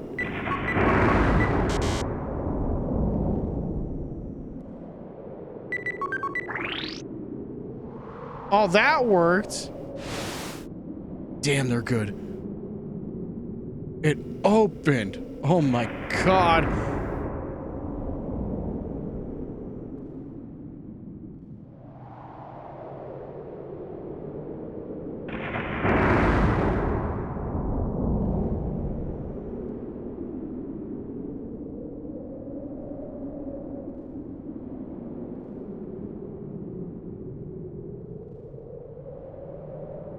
Okay, this does have analog support, and if you're using analog, you automatically run. Very good.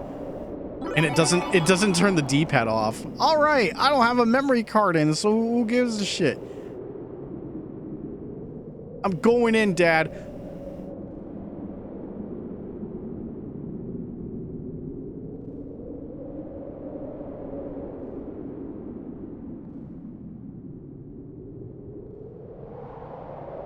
Oh, no, he's going in.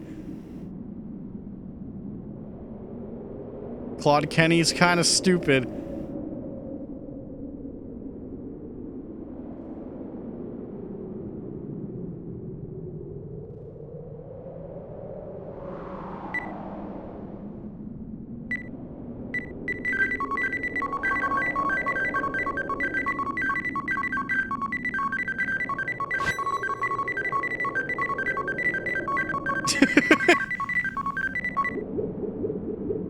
Now you've done it.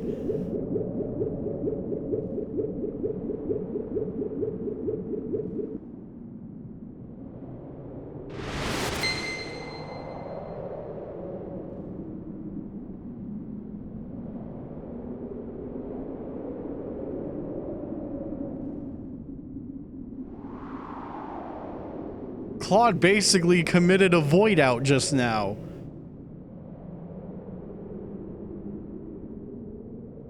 And then we never heard of Claude again. We just completely shift to Reyna instead. Ah! Ooh!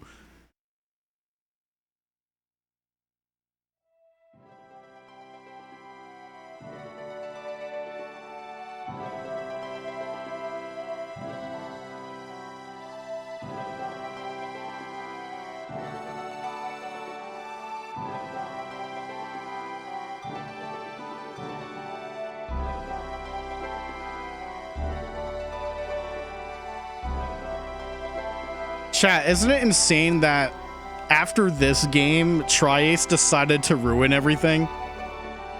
How crazy is that? Just one more game after this one, and it changed the course of history forever.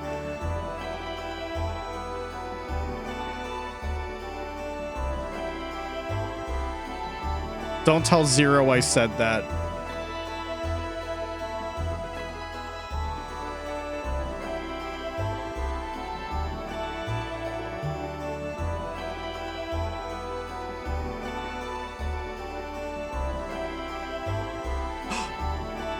Look at that ape!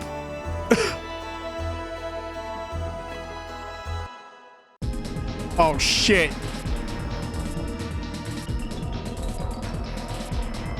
Get in there. Look at him jam.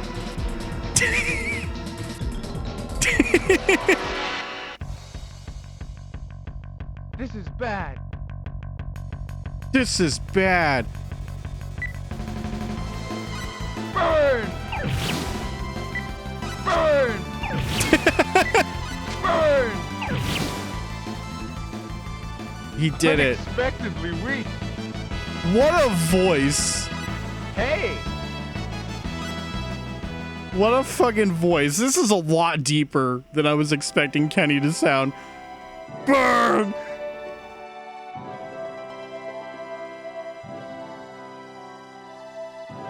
Oh no, now I've done it.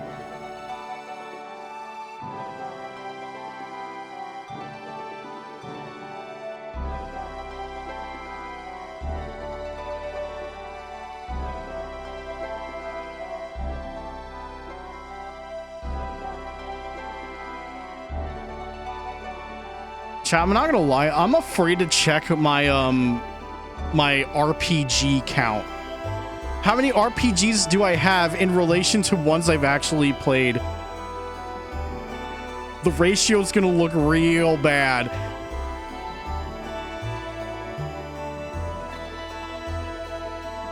I could at least say I beat one this year. That means I'm on some kind of record. Yeah, that's like AVGN saying fire into the one accessory. Fire! Fire! Burn!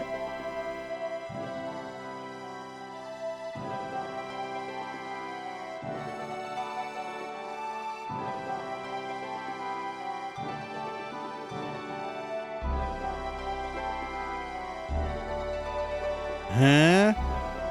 Mr. Claude, what were you doing? Don't worry about it.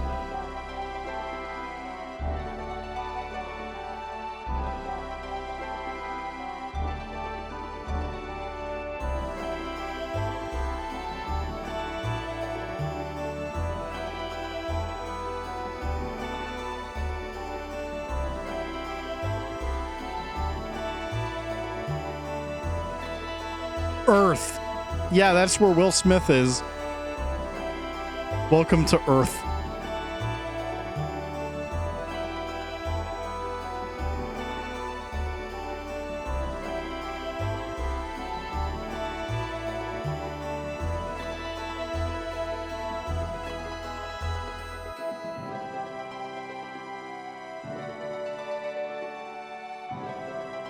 Now, actually, since this is Star Ocean, this OST is also another Motoi Sakuraba joint.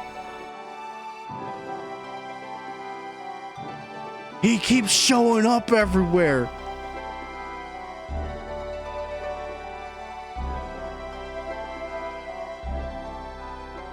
I mean, it kind of makes sense. Tri-Ace was formed from X-Tales of people.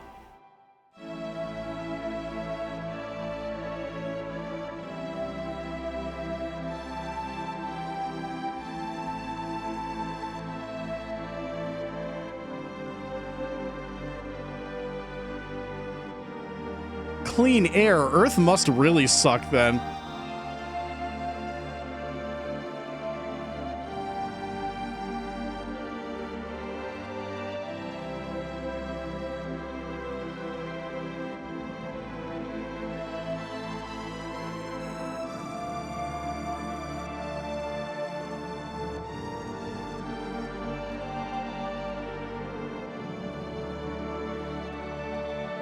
Alright, bye, Reina. We ain't gonna leave the village because we're gonna put in another game.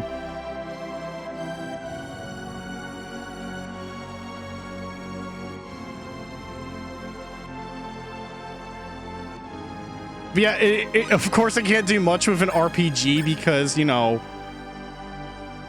RPGs always have starts like this, so can't really commit. But Disc 1 working so far is promising. I just hope it doesn't do a Xenogears and fucking die on the world map due to some bad sector on the disc.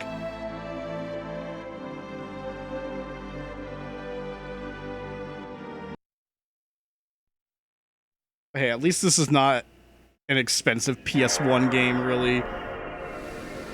Especially since there's multiple different ways to play it now. You either play the PSP version or the more recent remake, which, according to, I'd say, a few people, might be the best way to play Star Ocean 2, believe it or not.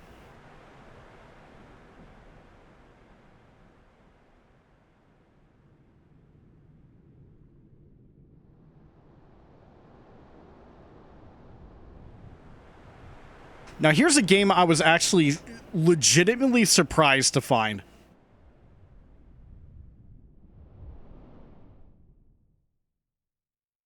Now, the sticker price on this one was $40, but I technically got $5 off of one thing because I bundled it with a $20 Sega Saturn controller. So, like, as a bundle, I basically save $5 between, like, paying $60 in total for this and the controller. But I cannot believe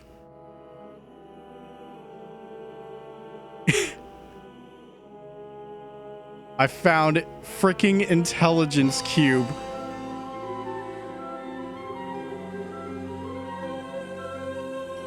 I will not be smart enough for this game.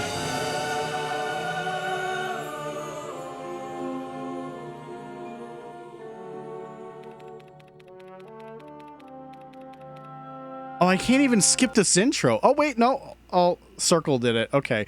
Start didn't, but Circle did. The only other way I have Intelligence Cube is via the freaking PlayStation Classic mini console. That thing that is... Actually, I don't even remember where I put my PlayStation Classic. I think it's in my closet or somewhere in storage. It's less visible than my Nintendo ones. So I'm just gonna go in without reading the rules and just play for a little bit. First stage.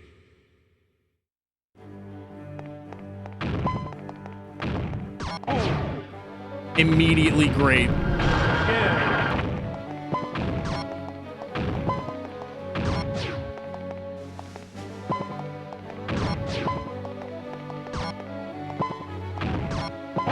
Oh my god.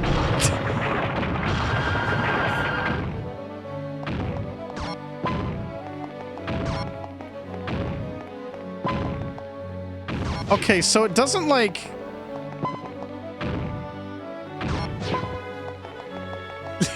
Yeah, I don't know how this game actually works. Maybe I should read the rules.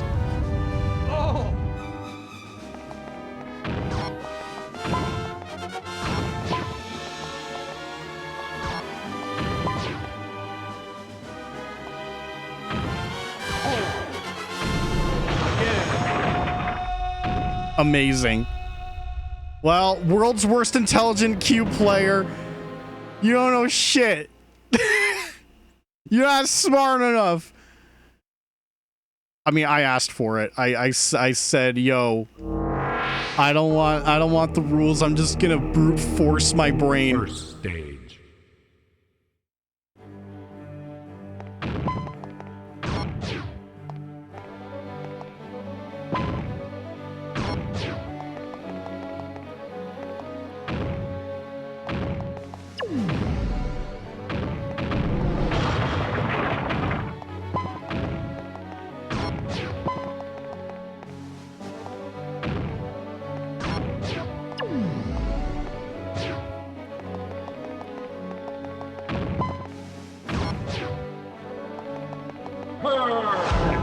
Yeah, there it is. That's the line.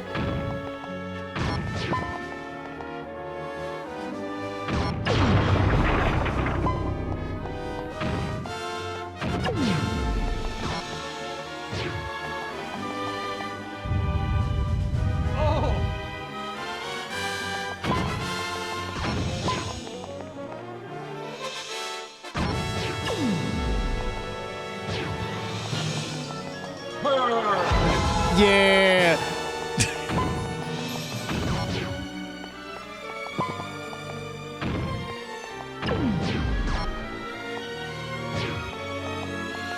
Yeah, this is full game grumping.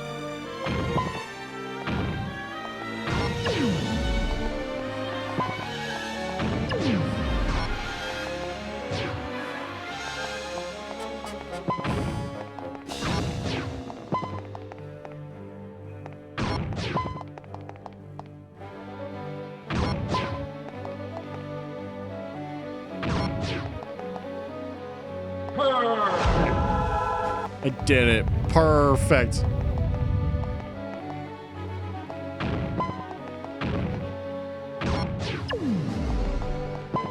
Okay, so at least understand that the greens can like get you the big clear with triangle. All right.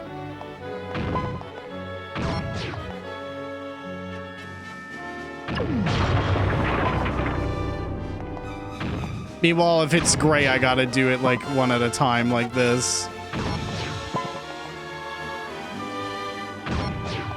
Perfect. Oh, not perfect. Fucking robbed. Ah! That went too fast.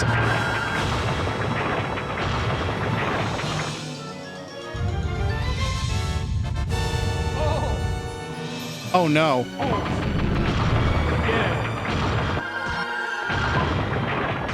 I'm dead. Black cubes are bad. You can't just say words like that, but I understand. That's okay. I did better than my first run.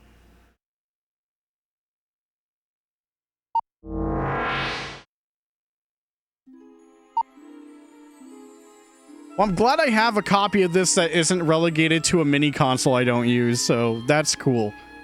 I'm glad that's pretty much all I'm gonna show for that, so we can like move on to the other stuff quick. Reminder, I do have work at 5:30 in the morning tomorrow, so I can. I think I will be snubbing the N64, but that's okay. That means I got 3 more games that I can rapid fire.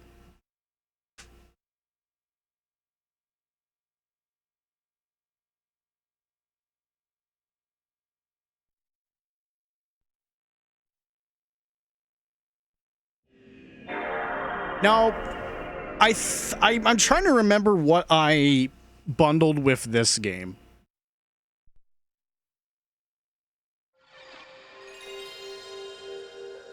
I think I got 3 games alongside this one. One of them I'm sure is the lone PS2 game I'll be showing, and then the other is a Wii game. So here's the one Spyro game on PS1 I did not have. The one I was caught slipping on from GameStop with that big trade-in. But now I have it, and it's not the greatest hits version, so enjoy some Stuart Copeland drumming.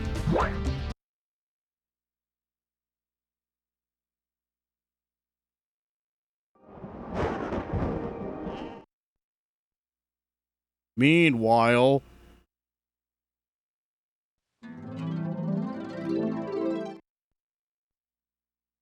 we won't know what happened last time, don't worry.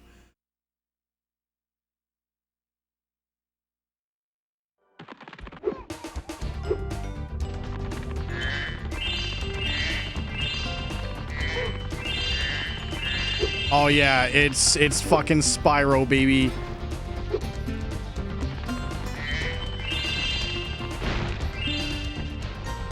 Oh, this actually does have analog support. Hell yeah, Spyro.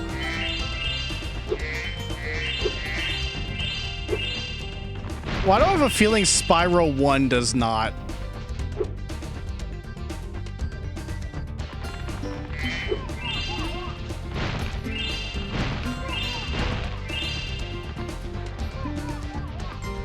No, get in there. Yeah.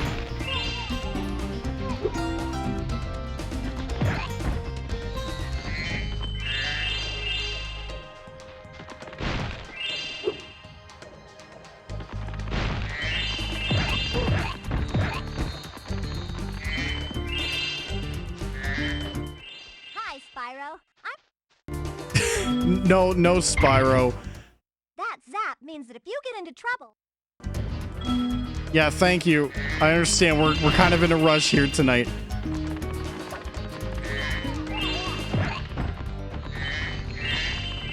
But yeah, the only time I've actually played Spyro from start to finish was what? Unsurprisingly, the Reignited trilogy. And I really enjoyed it there. So maybe one day I'll actually go through the original ones, because like just from playing this right now still feels really solid. Insomniac knew what they were doing.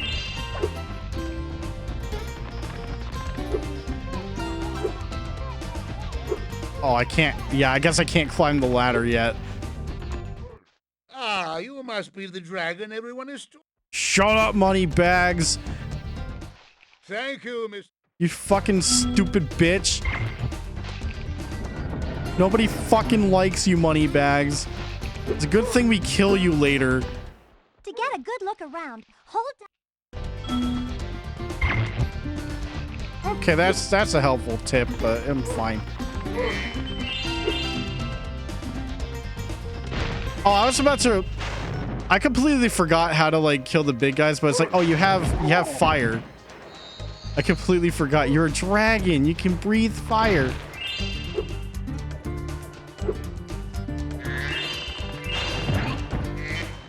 Spyro, thanks for helping us fight off the lizards. Please. Thanks, Twitchy. Twitch.tv/Twitchy. This magic portal.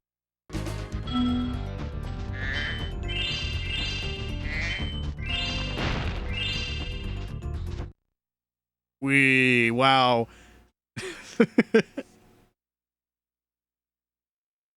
And Spyro's great.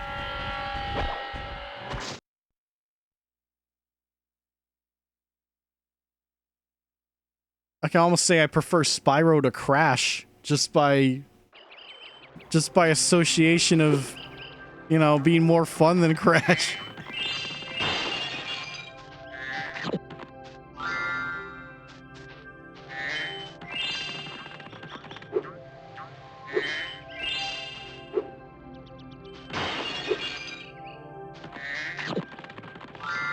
Hey, extra life. I'll take that.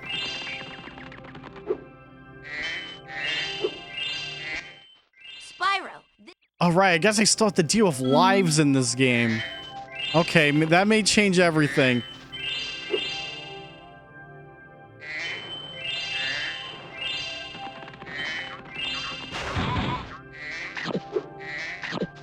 Yeah, sheeps are for HP. Definitely remember that. And frog.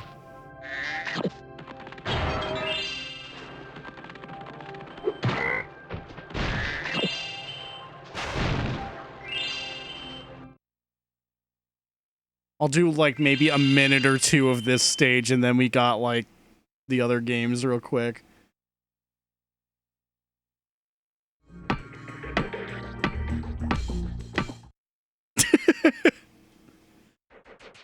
Spyro, the idols we were carving have... Yeah, whose fault is that, though? I'm just saying. Alright, shit's locked, unfortunately.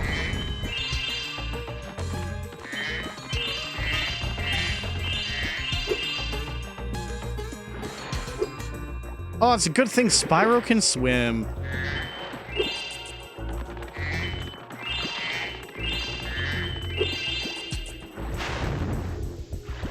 Oh no, I don't know the swim controls though. Oh, maybe he can't swim yet. Maybe he needs like an ability to do that. I actually don't remember.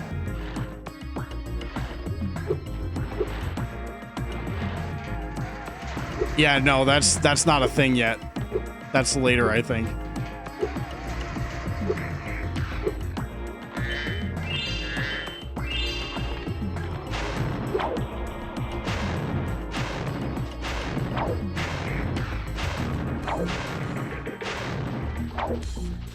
Wow, he's unbeatable. How am I supposed to beat that?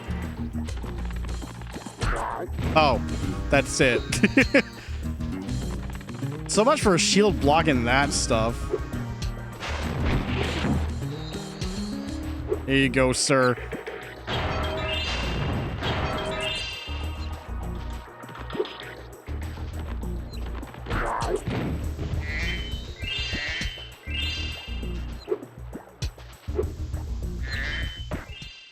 those metal shields are making... I'm aware now. Thanks for telling me after the fact. But at least that's there in case you decide to just run past them.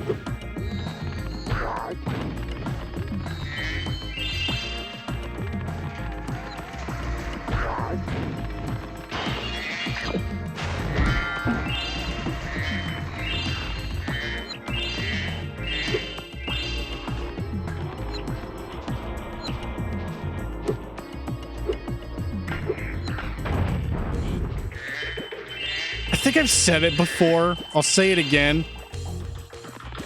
I really did miss out on the PlayStation. At least it's, in a way, not too late.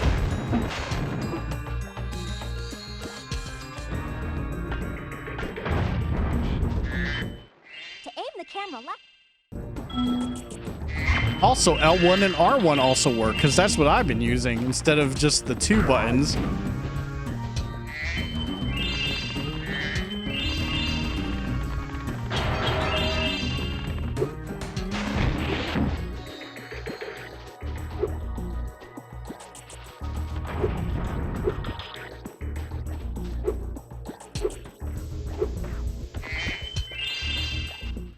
Spyro, you're Pretty tough, Spyro. I did it.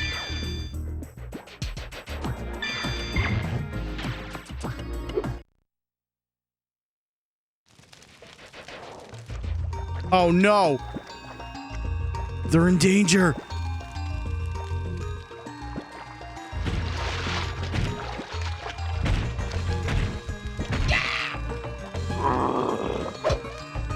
Oh, my wiener. Okay.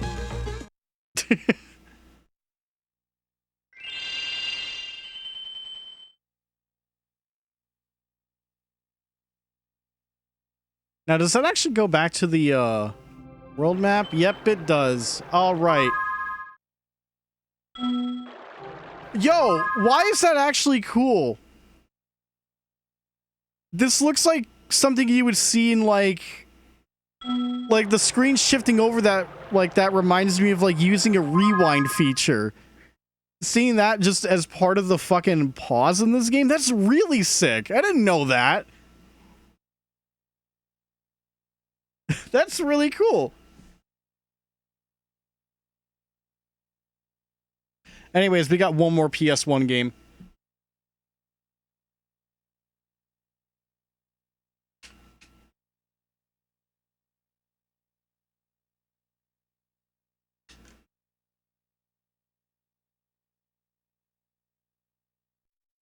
And chat, I will warn you right now, this PS1 game, even though I bundled this with a Game Boy Color game and another Wii game, the sticker price on this one was $90.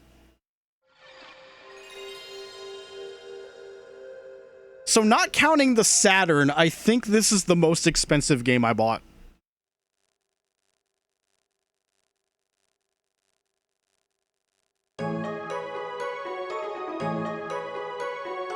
Because, of course, Squaresoft is involved. So here's Threads of Fate.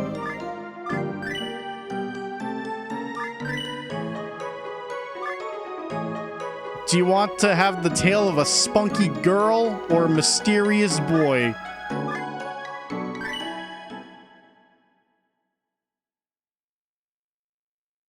I will be mystery boy today. Oh god, what is that? That's a name I haven't heard in decades, Scott. Come on. It's a name I don't forget either.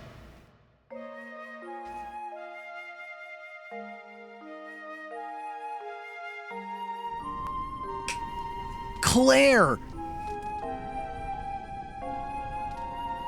Not from Resident Evil. Okay, at least I can kind of mash the dialogue in this. Now, even though I've done this a lot, chat, but I do have this downloaded on PS3 because it actually is on the PlayStation Store. This was still something I wanted to like get an actual copy of. You know, I actually almost bought Legend of Mana, but the only one I actually found did not look like it was in good condition, and they were still asking $40 for it. Like 40 would have been okay, but it's like that, I don't trust like that. Sorry.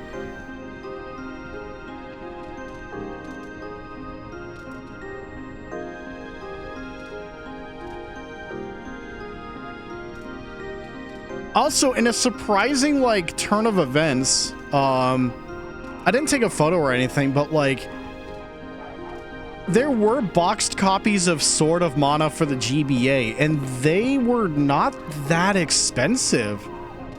Like, it didn't go over $100 or anything. I think it was like 60 even, and I'm like, really? Maybe it's not desirable, I don't know. It was kind of weird to see a boxed GBA game like that, and it's like semi-affordable. Oh god!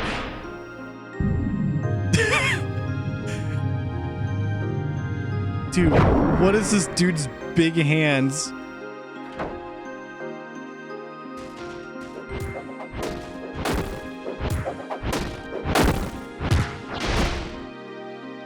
A lot of these clashing sound effects sound like Vagrant Story. That is a positive, by the way. It's a very distinct sound of metal clashing.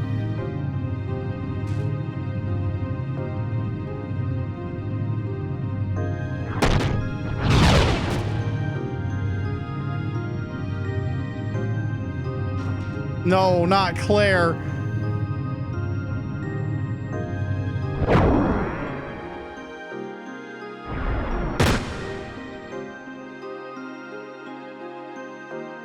And so my journey began. Oh, well. Either she's kidnapped or dead. It's unclear.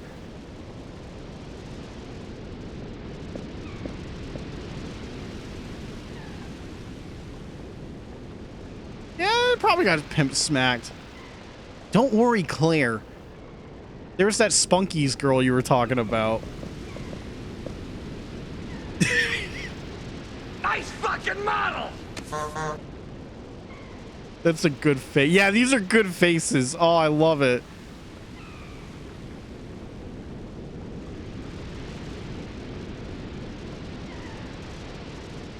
You know, now that I think about it, there's some Squaresoft PS1 game I have, and it actually has this game on it as a demo. I don't remember which one. I'd have to double check which games I got that includes this as a demo on it. Oh wait, no, I don't think it was a Squaresoft thing. I think it was just a straight up PS1 demo disc I have.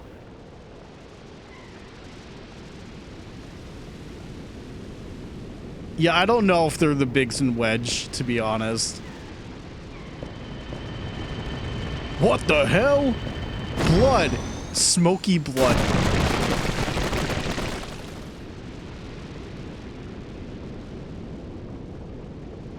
But, one other thing I wanted to note about Threads of Fate is, I have a soundtrack selection CD for this game. The retro store that was, like, near me before the dude moved to Florida, just kind of had it, and I'm like, sure, I'll take it. It was not expensive at all, but it's like, why is there a Threads of Fate music CD? You never see that every day. Oh, it's Davis.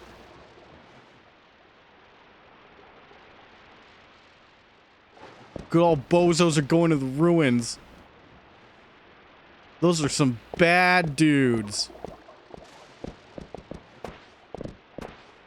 Oh, we jump with circle. I'm gonna have to get used to that.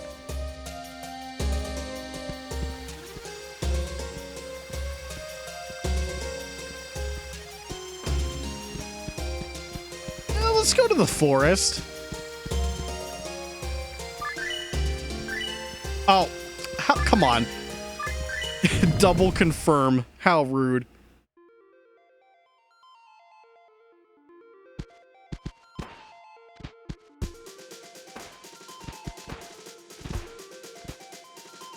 X and triangle to attack. You gain MP by attacking. You can transform into monsters by collecting coins. Okay, so X is vertical, triangle is horizontal.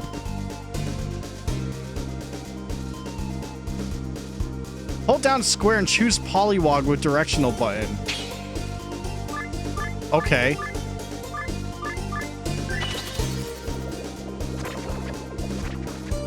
To transfer him back, hold down square and choose route.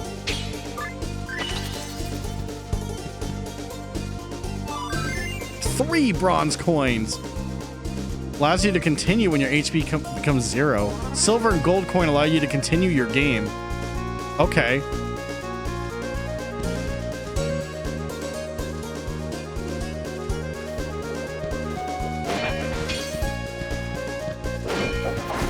Oh god.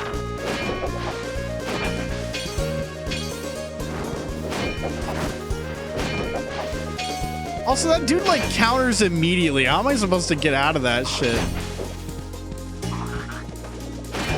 Oh, we got air attacks too.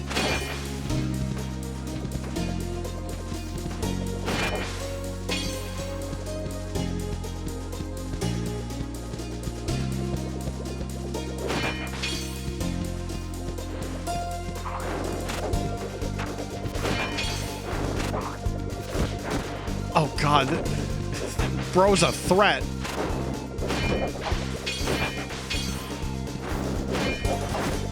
Yeah, he just immediately hard counters with that. How are you supposed to fight that? At least they drop HP pickups.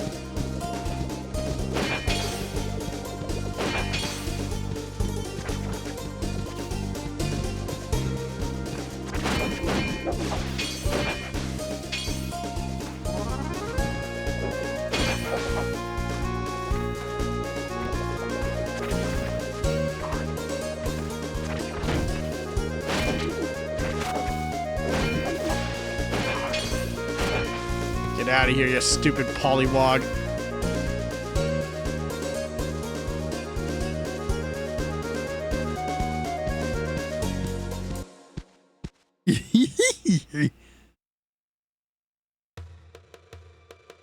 Oh no, it's those guys. Oh no. Cannibalism. Alright, we're gonna have to kill him.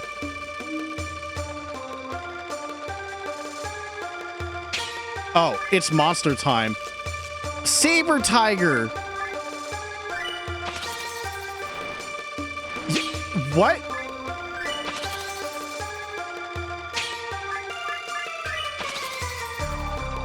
Why is the polywog good?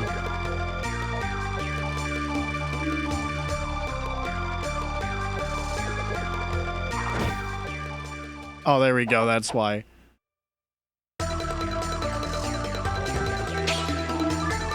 Time to fight.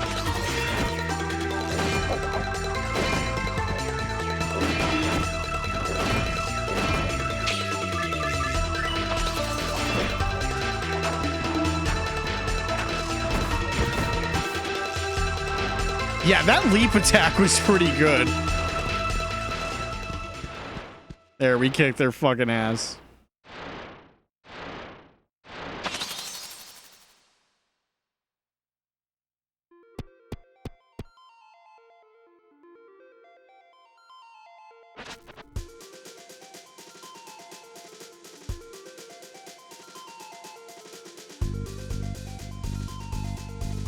All right, girl is fucking weird. I got it.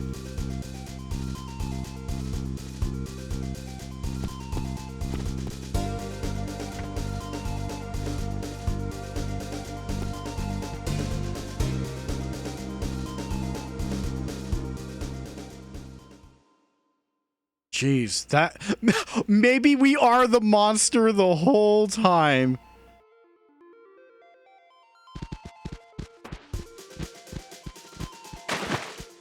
Okay, we can't swim. Understood. Hard fucking sploosh. Unless it's ankle high, then you're fine, but jeez.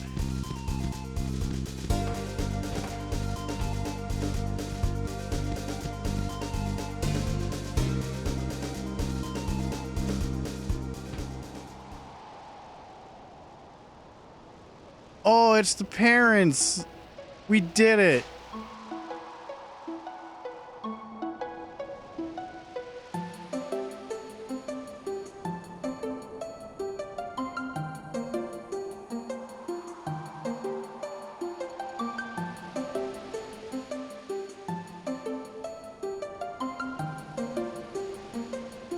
Maybe one day we'll play through this game, so apologies for skipping through dialogue like this. We have to find the relic.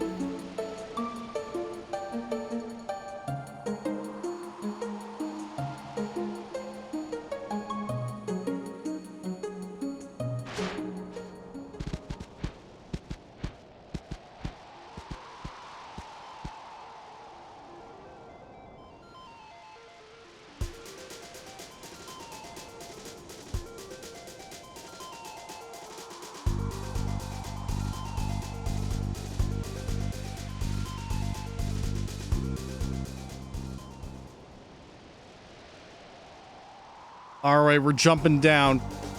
Here we go.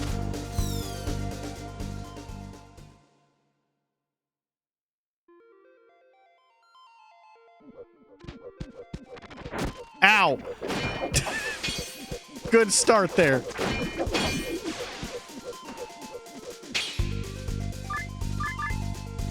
Pollywog, old. What do you mean old? Wow, this thing fucking sucks.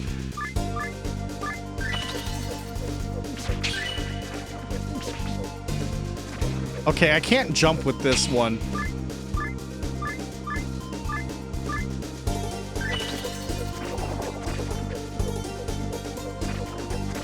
And I can't move with this one, but I did it.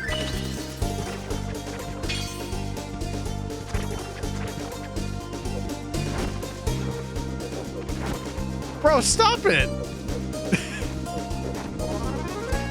I can't deal with this man. Unbeatable monsters. Fuck.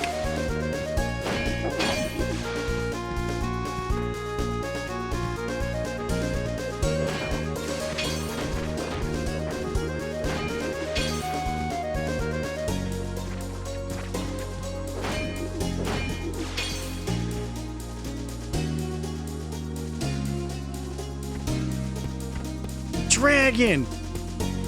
It looks so real. It must be real then.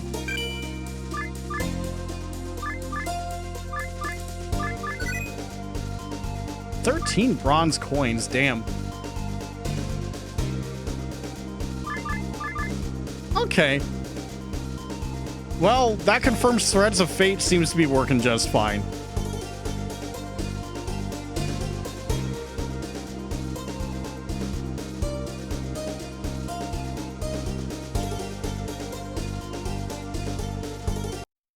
So I only have time for one more. It's just a single PS2 game.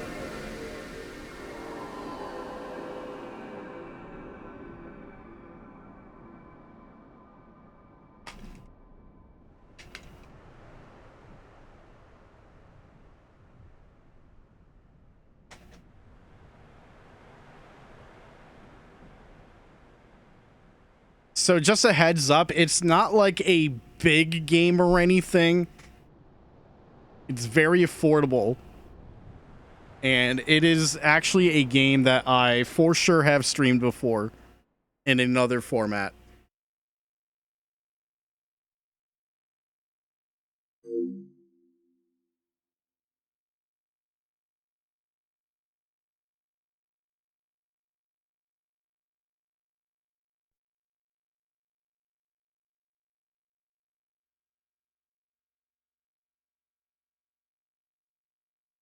Told you. It's SoulCalibur II on PS2, baby. SoulCalibur II. I almost also bought the Xbox version of this, but I'm just like, well, if I'm just gonna pick one, I'm just gonna do this. Because it's got Mr. Old Man Tekken.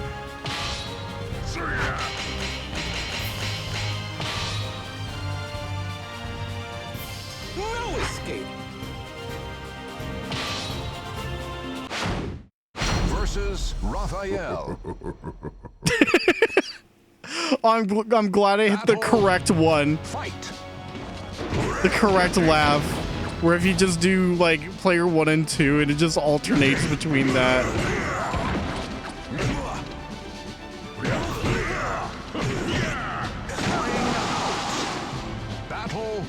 I can't believe this man was allowed in because he has gauntlets.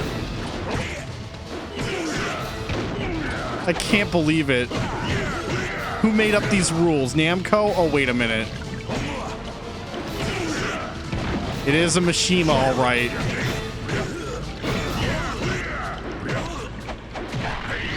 Yeah!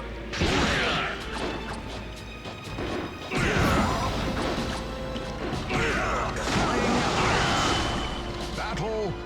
Fight. But yeah, this game, fucking SoulCalibur 2 is so good, man.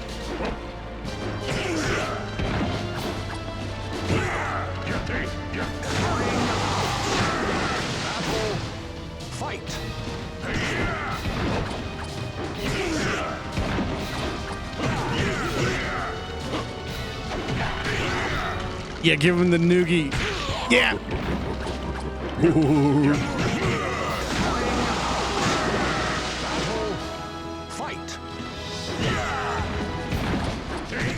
Yeah, unsurprising that it definitely feels like it's just his straight up Tekken moveset, full stop.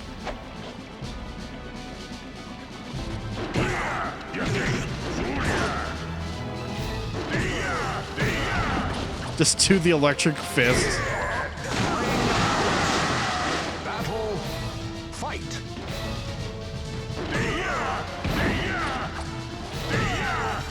I don't know if you could do the perfect version of it though in this. You probably could, but I actually don't know.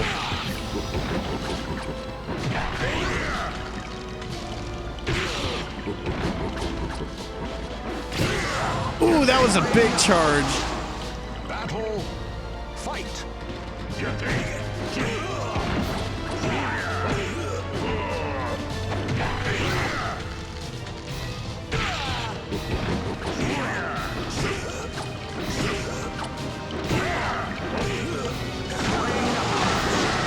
Battle. Fight.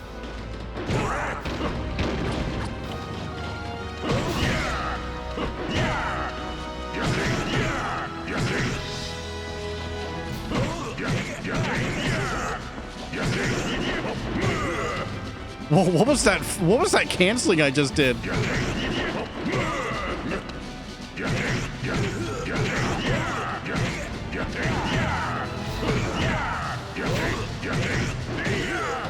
how did I do that canceling? That was weird. I can't seem to do it anymore. There it is. It's like triangle, triangle, square, triangle, and then sidestepping during that.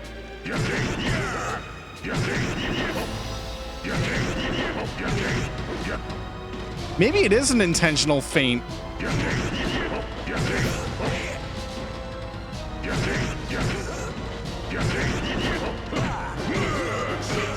Just be like, I ain't finishing that combo. I'm faking you out. But yeah, they put him in because, oh, gauntlets are weapons. It's not on his actual fist, though.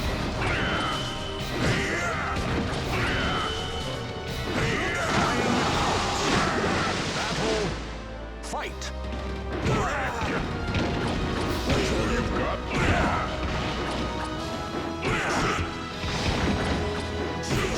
Oh, shit. Fuck. Fight. He might be good.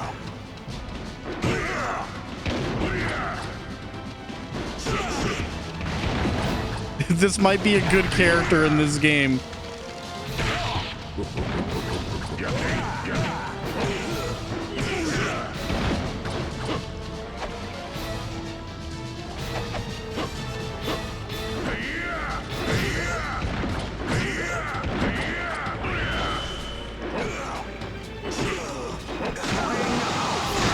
What? Fight. I will say, just by nature of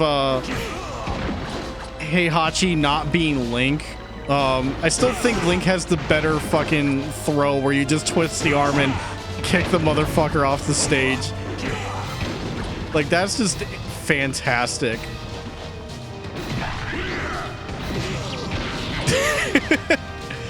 All right, here's your ass throw.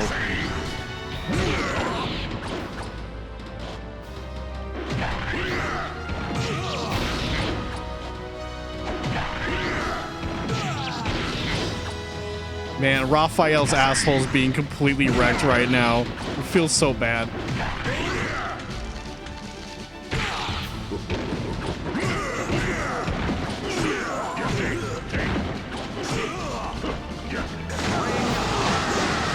Battle.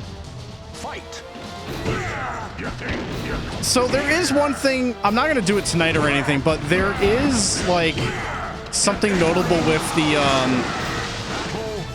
the non-greatest hits version of SoulCalibur II. It has like a disc called like Namco Transmission or something. I don't know if it's got trailers on it or like some other demos, but I kind of want to look at that. It's nice that the PS2 version of this got like an extra disc. So that's made me very curious. SoulCalibur II. So yeah, that's gonna do it. I've got no more games to show in a gameplay sense. It is like 11:30. I have work tomorrow, but I can at least quickly wrap things up about RetroWorld that I didn't talk about yet. I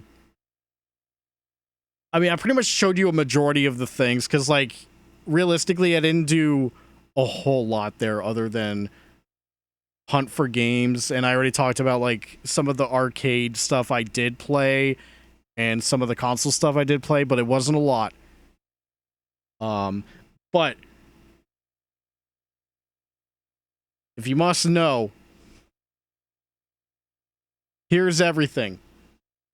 I already showed the Saturn. So yeah, that's the Saturn controller I got with Intelligence Qube. And correct me if I'm wrong, I believe that's the first edition controller, because the one I got with the console was, I think, the second one. So when I saw that, I'm like, ooh, I wouldn't mind having a second Saturn controller, and it's a different one? Sure thing. Yeah, we already showed those. You must have missed it, but we did play those for a few minutes. And yeah, that's Intelligence Qube. We also played that. Everything PlayStation we showed on stream, minus the PSP. Which, as you can tell, there's Star Ocean First Departure. Yeah, Ghost Trick for DS. I found that alongside... Oh, crap. What did I buy with Ghost Trick? Maybe I only bought Ghost Trick from the one vendor. Shit. I could have sworn I bought something with Ghost Trick. I hope I'm not actually forgetting a game I got. Oh, wait, no, it was Star Ocean. Sorry. The Dead Giveaway is the same price sticker design. Yeah, it was Star Ocean. I got those two together. Power Rangers was $5. I think Act Racer only cost me $20 or $25. They put it out without a price sticker, so I had to ask about it, and I remember haggling down. But hey, I finally have Act Racer, and it's in pretty good condition. No More Heroes 2. I'm glad I finally found that. I haven't had the Wii version for a while, and every time I saw it, it seemed a little too high in price for my liking. But seeing it for $20 and the condition's good, it's great. I have played No More Heroes 2. SoulCalibur II. Shut up, SoulCalibur. I'm staying on the main menu for a reason. You gotta interrupt me. But yeah, of course, SoulCalibur 2. Mortal Kombat Armageddon. That was the game that was bundled with Threads of Fate and Perfect Dark on the Game Boy Color right there. I got Tonic Trouble and Body Harvest together for 60.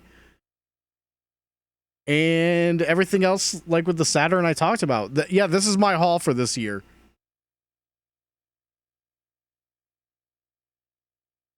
Yeah, I mean, listen.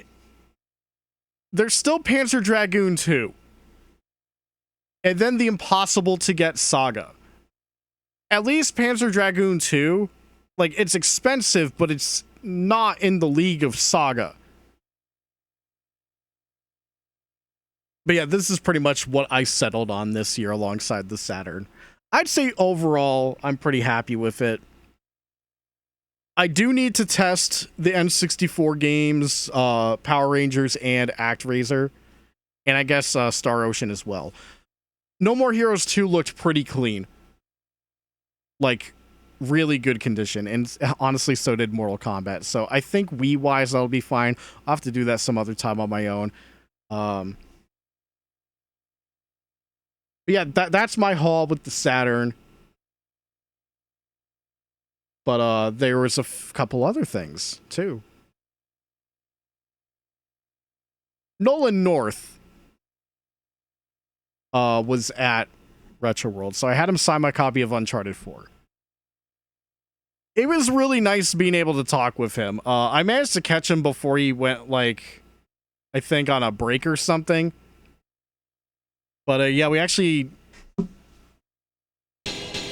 Sorry, I had to prevent SoulCalibur II from jump scaring us. We actually, like, talked a bit about, like, Uncharted 4 and how it related to, like, the rest of the series, and I even got to, like, ask about Amy Hennig, the writer of the first 3 games before she got fired by Naughty Dog, which is still absolutely absurd. She's making that, like, one Marvel game still, I think. So I'm hoping there isn't, like, any, like, studio trouble. Because, you know, modern game industry and all that. But at least we got to discuss about that and hear some insight from Nolan about all that. But yeah, like, I did have a good chat with him and it was very nice, so hell yeah. But one other thing I should note, the main 3 characters for GTA 5, those actors, they were there as well. They signed my GTA 5 map that came with the game. And they signed where they lived on the map. So, I did mention I went over budget. I went over budget just for autographs and not on games. In terms of the games I bought, I stuck to the budget pretty much exactly. But when I wanted autographs, I went well over budget. So I gotta say, like, I got to, like, talk to each, like, all 3 of them, not for, like, an extended period of time. And it felt a little weird, I'm not gonna lie.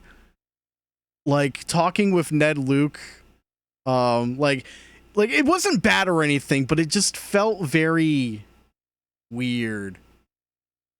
Like, he definitely seemed like he was having a good time, but it just seemed like one of those, it kind of personally felt like, oh, okay, we gotta get a move on type of thing. I didn't really get to ask many questions, but, you know, I shook his hand and talked about, like, GTA very, very briefly with Ned. And then, I can't remember his name off the top of my head, especially since I can't fucking read autographs. Franklin's actor was, you know, also nice to talk with and was also very brief. He even brought up the, you know, the whole Lamar thing, the famous part with Lamar about the Yee haircut. And how that was pretty much entire ad-libbed by Lamar at the time, but yeah. And then, Stephen Ogg, you know, good old freaking Trevor. Number 1, he's tall. He's actually very intimidating. But he's like super nice, but like, he has that intimidating aura, which is really funny. And I totally forgot he was on the Cartoon Network show OKKO, so I got to, like, be like, oh yeah, I actually really liked you as Professor Venomous. It's like, oh yeah, I kind of forgot I was in that. Even though he had the print for it, it's like, yeah, the print's right there. But yeah, see, like, the overall experience with these three guys was like, the aura felt weird, but it wasn't like bad. It just felt like probably the weirdest I felt at a guest, but not like a negative experience, if that makes sense. It's like, I feel like I'm out of my element because I'm not diehard GTA fan. I did like 5, but like, it's just one of those things. It's the best I can describe. But hey, I think having the signature for like the map is pretty smart, and they got some quotes in there too. There you go. That was it for autographs, but the very last thing I want to bring up is, and I legitimately forgot, chat, that they were going. Are you aware that the live action actors for Chris Redfield and Albert Wesker from the intro of Resident Evil on the PlayStation were there? I didn't get any autographs or anything, but I did have a pretty good chat with both of them. Like, it was mainly Chris, and then like Wesker came over and got to talk about like quite a bit of stuff about the whole deal with that. I mean, it's questions that they've like definitely been asked before many times, but like I did ask a couple things. That's like, yeah, well, how old were you at the time during filming? Number one, because like, obviously I was baby when Resident Evil 1 came out. And one thing I did learn is that Chris's actor legitimately was born and raised in Japan. And that was actually super surprising to me, but also how all of that was in fact filmed in Japan. And they had some warehouse to go to for some certain shots, like the intro hallway at the title screen. But yeah, they were super nice. I think I had the most fun talking with them, and then that would go to Nolan North, and then the GTA cast. By proxy, in terms of the GTA cast being like barely any chatting, if that makes any sense. There wasn't like a big line or anything, by the way, for all that stuff. Like, I was able to just walk up, and they would have been available. Like, that's how it's been. I'm not sure how that would have went on Saturday, where I would expect more traffic would have come in for the convention, but I only went on Friday, like I mentioned. And there was one other guest I know went, but I did not interact with. That was Quentin Flynn, who you may know as Raiden from Metal Gear and a couple of other projects. But like I saw Quentin, but I didn't get to chat or like do autograph or anything. But I just wanted to bring that up. But I think that was it for things on the guest side. But yeah, I mean, the way I'm describing it, it seems like RetroWorld was kind of uneventful, but like RetroWorld's always such small scale that's why I just only go for a day, but I do enjoy my time, and maybe one day I will get like, you know, maybe one of the gang to come with me for RetroWorld. Uh-oh. You're not saying SoulCalibur II. Not again. I'm not paying attention to that. Because, like, I first found out about this one from one of my local friends, but obviously hasn't been able to go to any of them much recently. And then the rest of RCG minus Nightman are not in Connecticut, so that kind of just hampers that a little bit. But you know what? Fine by me, because what am I going to do for the other 2 days? Be more broke? I can't afford that shit. I can't. But just as a side note, I got some dinner right after. Oh, right. Something interesting happened on the way out. Because usually during RetroWorld, because of like the space rented out, there tends to be like a secondary thing going on at the convention center. That wasn't really happening today. Sorry, not today. On the Friday I went. But as we were leaving, okay, I'm going to have to word this very specifically. It's going to sound culturally insensitive because I don't know off the top of my head, but like there was a lot of like Indian people just like coming into the convention center, and they were all like nicely dressed up, like really nice looking outfits. And as I was going down, I was seeing like maybe hundreds, women, children, men, just all coming in. And I'm like, what is actually happening at this hour? It was only like around 8 p.m. And like, I'm not sure exactly what was going on, but it could have been a wedding? Because it seems like there's like weddings that get that big. And like, it was like, as I was going to the parking garage, like there was like a huge line of them. And I'm like, holy shit, like this seems awesome. What is going on though? Like, I'm not sure what kind of event it is, but if it's a wedding, that is like nearly 1,000 people for a wedding, which is crazy. But it was really cool to just kind of see that walking out and being like, man, whatever they're doing, I hope it's a fucking great time. That's all I wanted to bring up. That I don't want to tread on weird ground by saying like, you know, the wrong thing. But I legitimately thought it was cool, and I was extremely curious about what it was going to my car. I may have to go into more info. I may have to look into that at some point. But the very, very last thing I did post-convention, I went out to eat.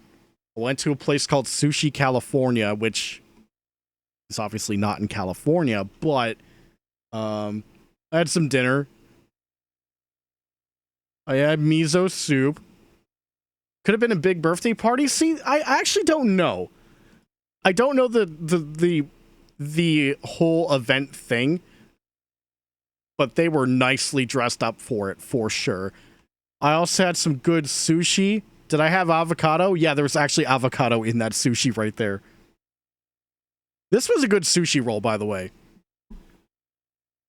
Shrimp tempura, spicy tuna, cream cheese avocado, crab salad on the top. That's good. But that's not why I went to Sushi California. I tried okonomiyaki. Japanese pancake with noodles underneath, with beef and shrimp. I caught the games trying to do that shit. I did not finish this thing. I actually took the remaining okonomiyaki to go, because even after sushi, I was getting a little bit full, to be quite honest. And I actually had it when I woke up today. Like, this was the leftovers were for my lunch. Number one, in a way, it's not what I was expecting, because it was served in a bowl, sort of like this, instead of like on a plate. So that caught me off guard, but I thought the flavor was pretty good. So I had a good experience with the okonomiyaki, so thumbs up for me. That's all I gotta say about that. So yeah, that was my truncated RetroWorld experience. Just went for one day, had a good time, got broke as a result, but I came home with a Sega Saturn, and that's pretty much all that matters in the end. I'm currently happy with my Saturn. I will be more happy when I can drop $200 to basically get the entire library for basically without breaking the bank for just getting Panzer Dragoon Saga. Instead of spending $1,000 on that, how about you get 200 or even less on a flash cart sort of thing for the Saturn and just have nearly the entire library available? That is going to be the way I can play Saturn Symphony of the Night, especially since there's now the that fan patch update that makes it even better. But yeah, I'll come back to the Saturn once I actually can afford to get one of those things. And then maybe I can finally play fucking Panzer Dragoon Saga without going into debt. But chat, I gotta go. I have to wake up in like 4 hours. Or like even less than 5 hours for work. I'll be fine. But just know I will be back on Thursday for a proper stream. I'm not 100% sure what it's gonna be, but it's gonna be video games. So thanks for watching this. I can't really say much else other than have a good night, take care, stay safe, wash your hands, stay hydrated, have a good night's sleep or a good morning breakfast if it is morning on your side of the world. I'll see you on Thursday. I gotta go. Nothing funny. No funny jokes, no nothing. I gotta go. Bye.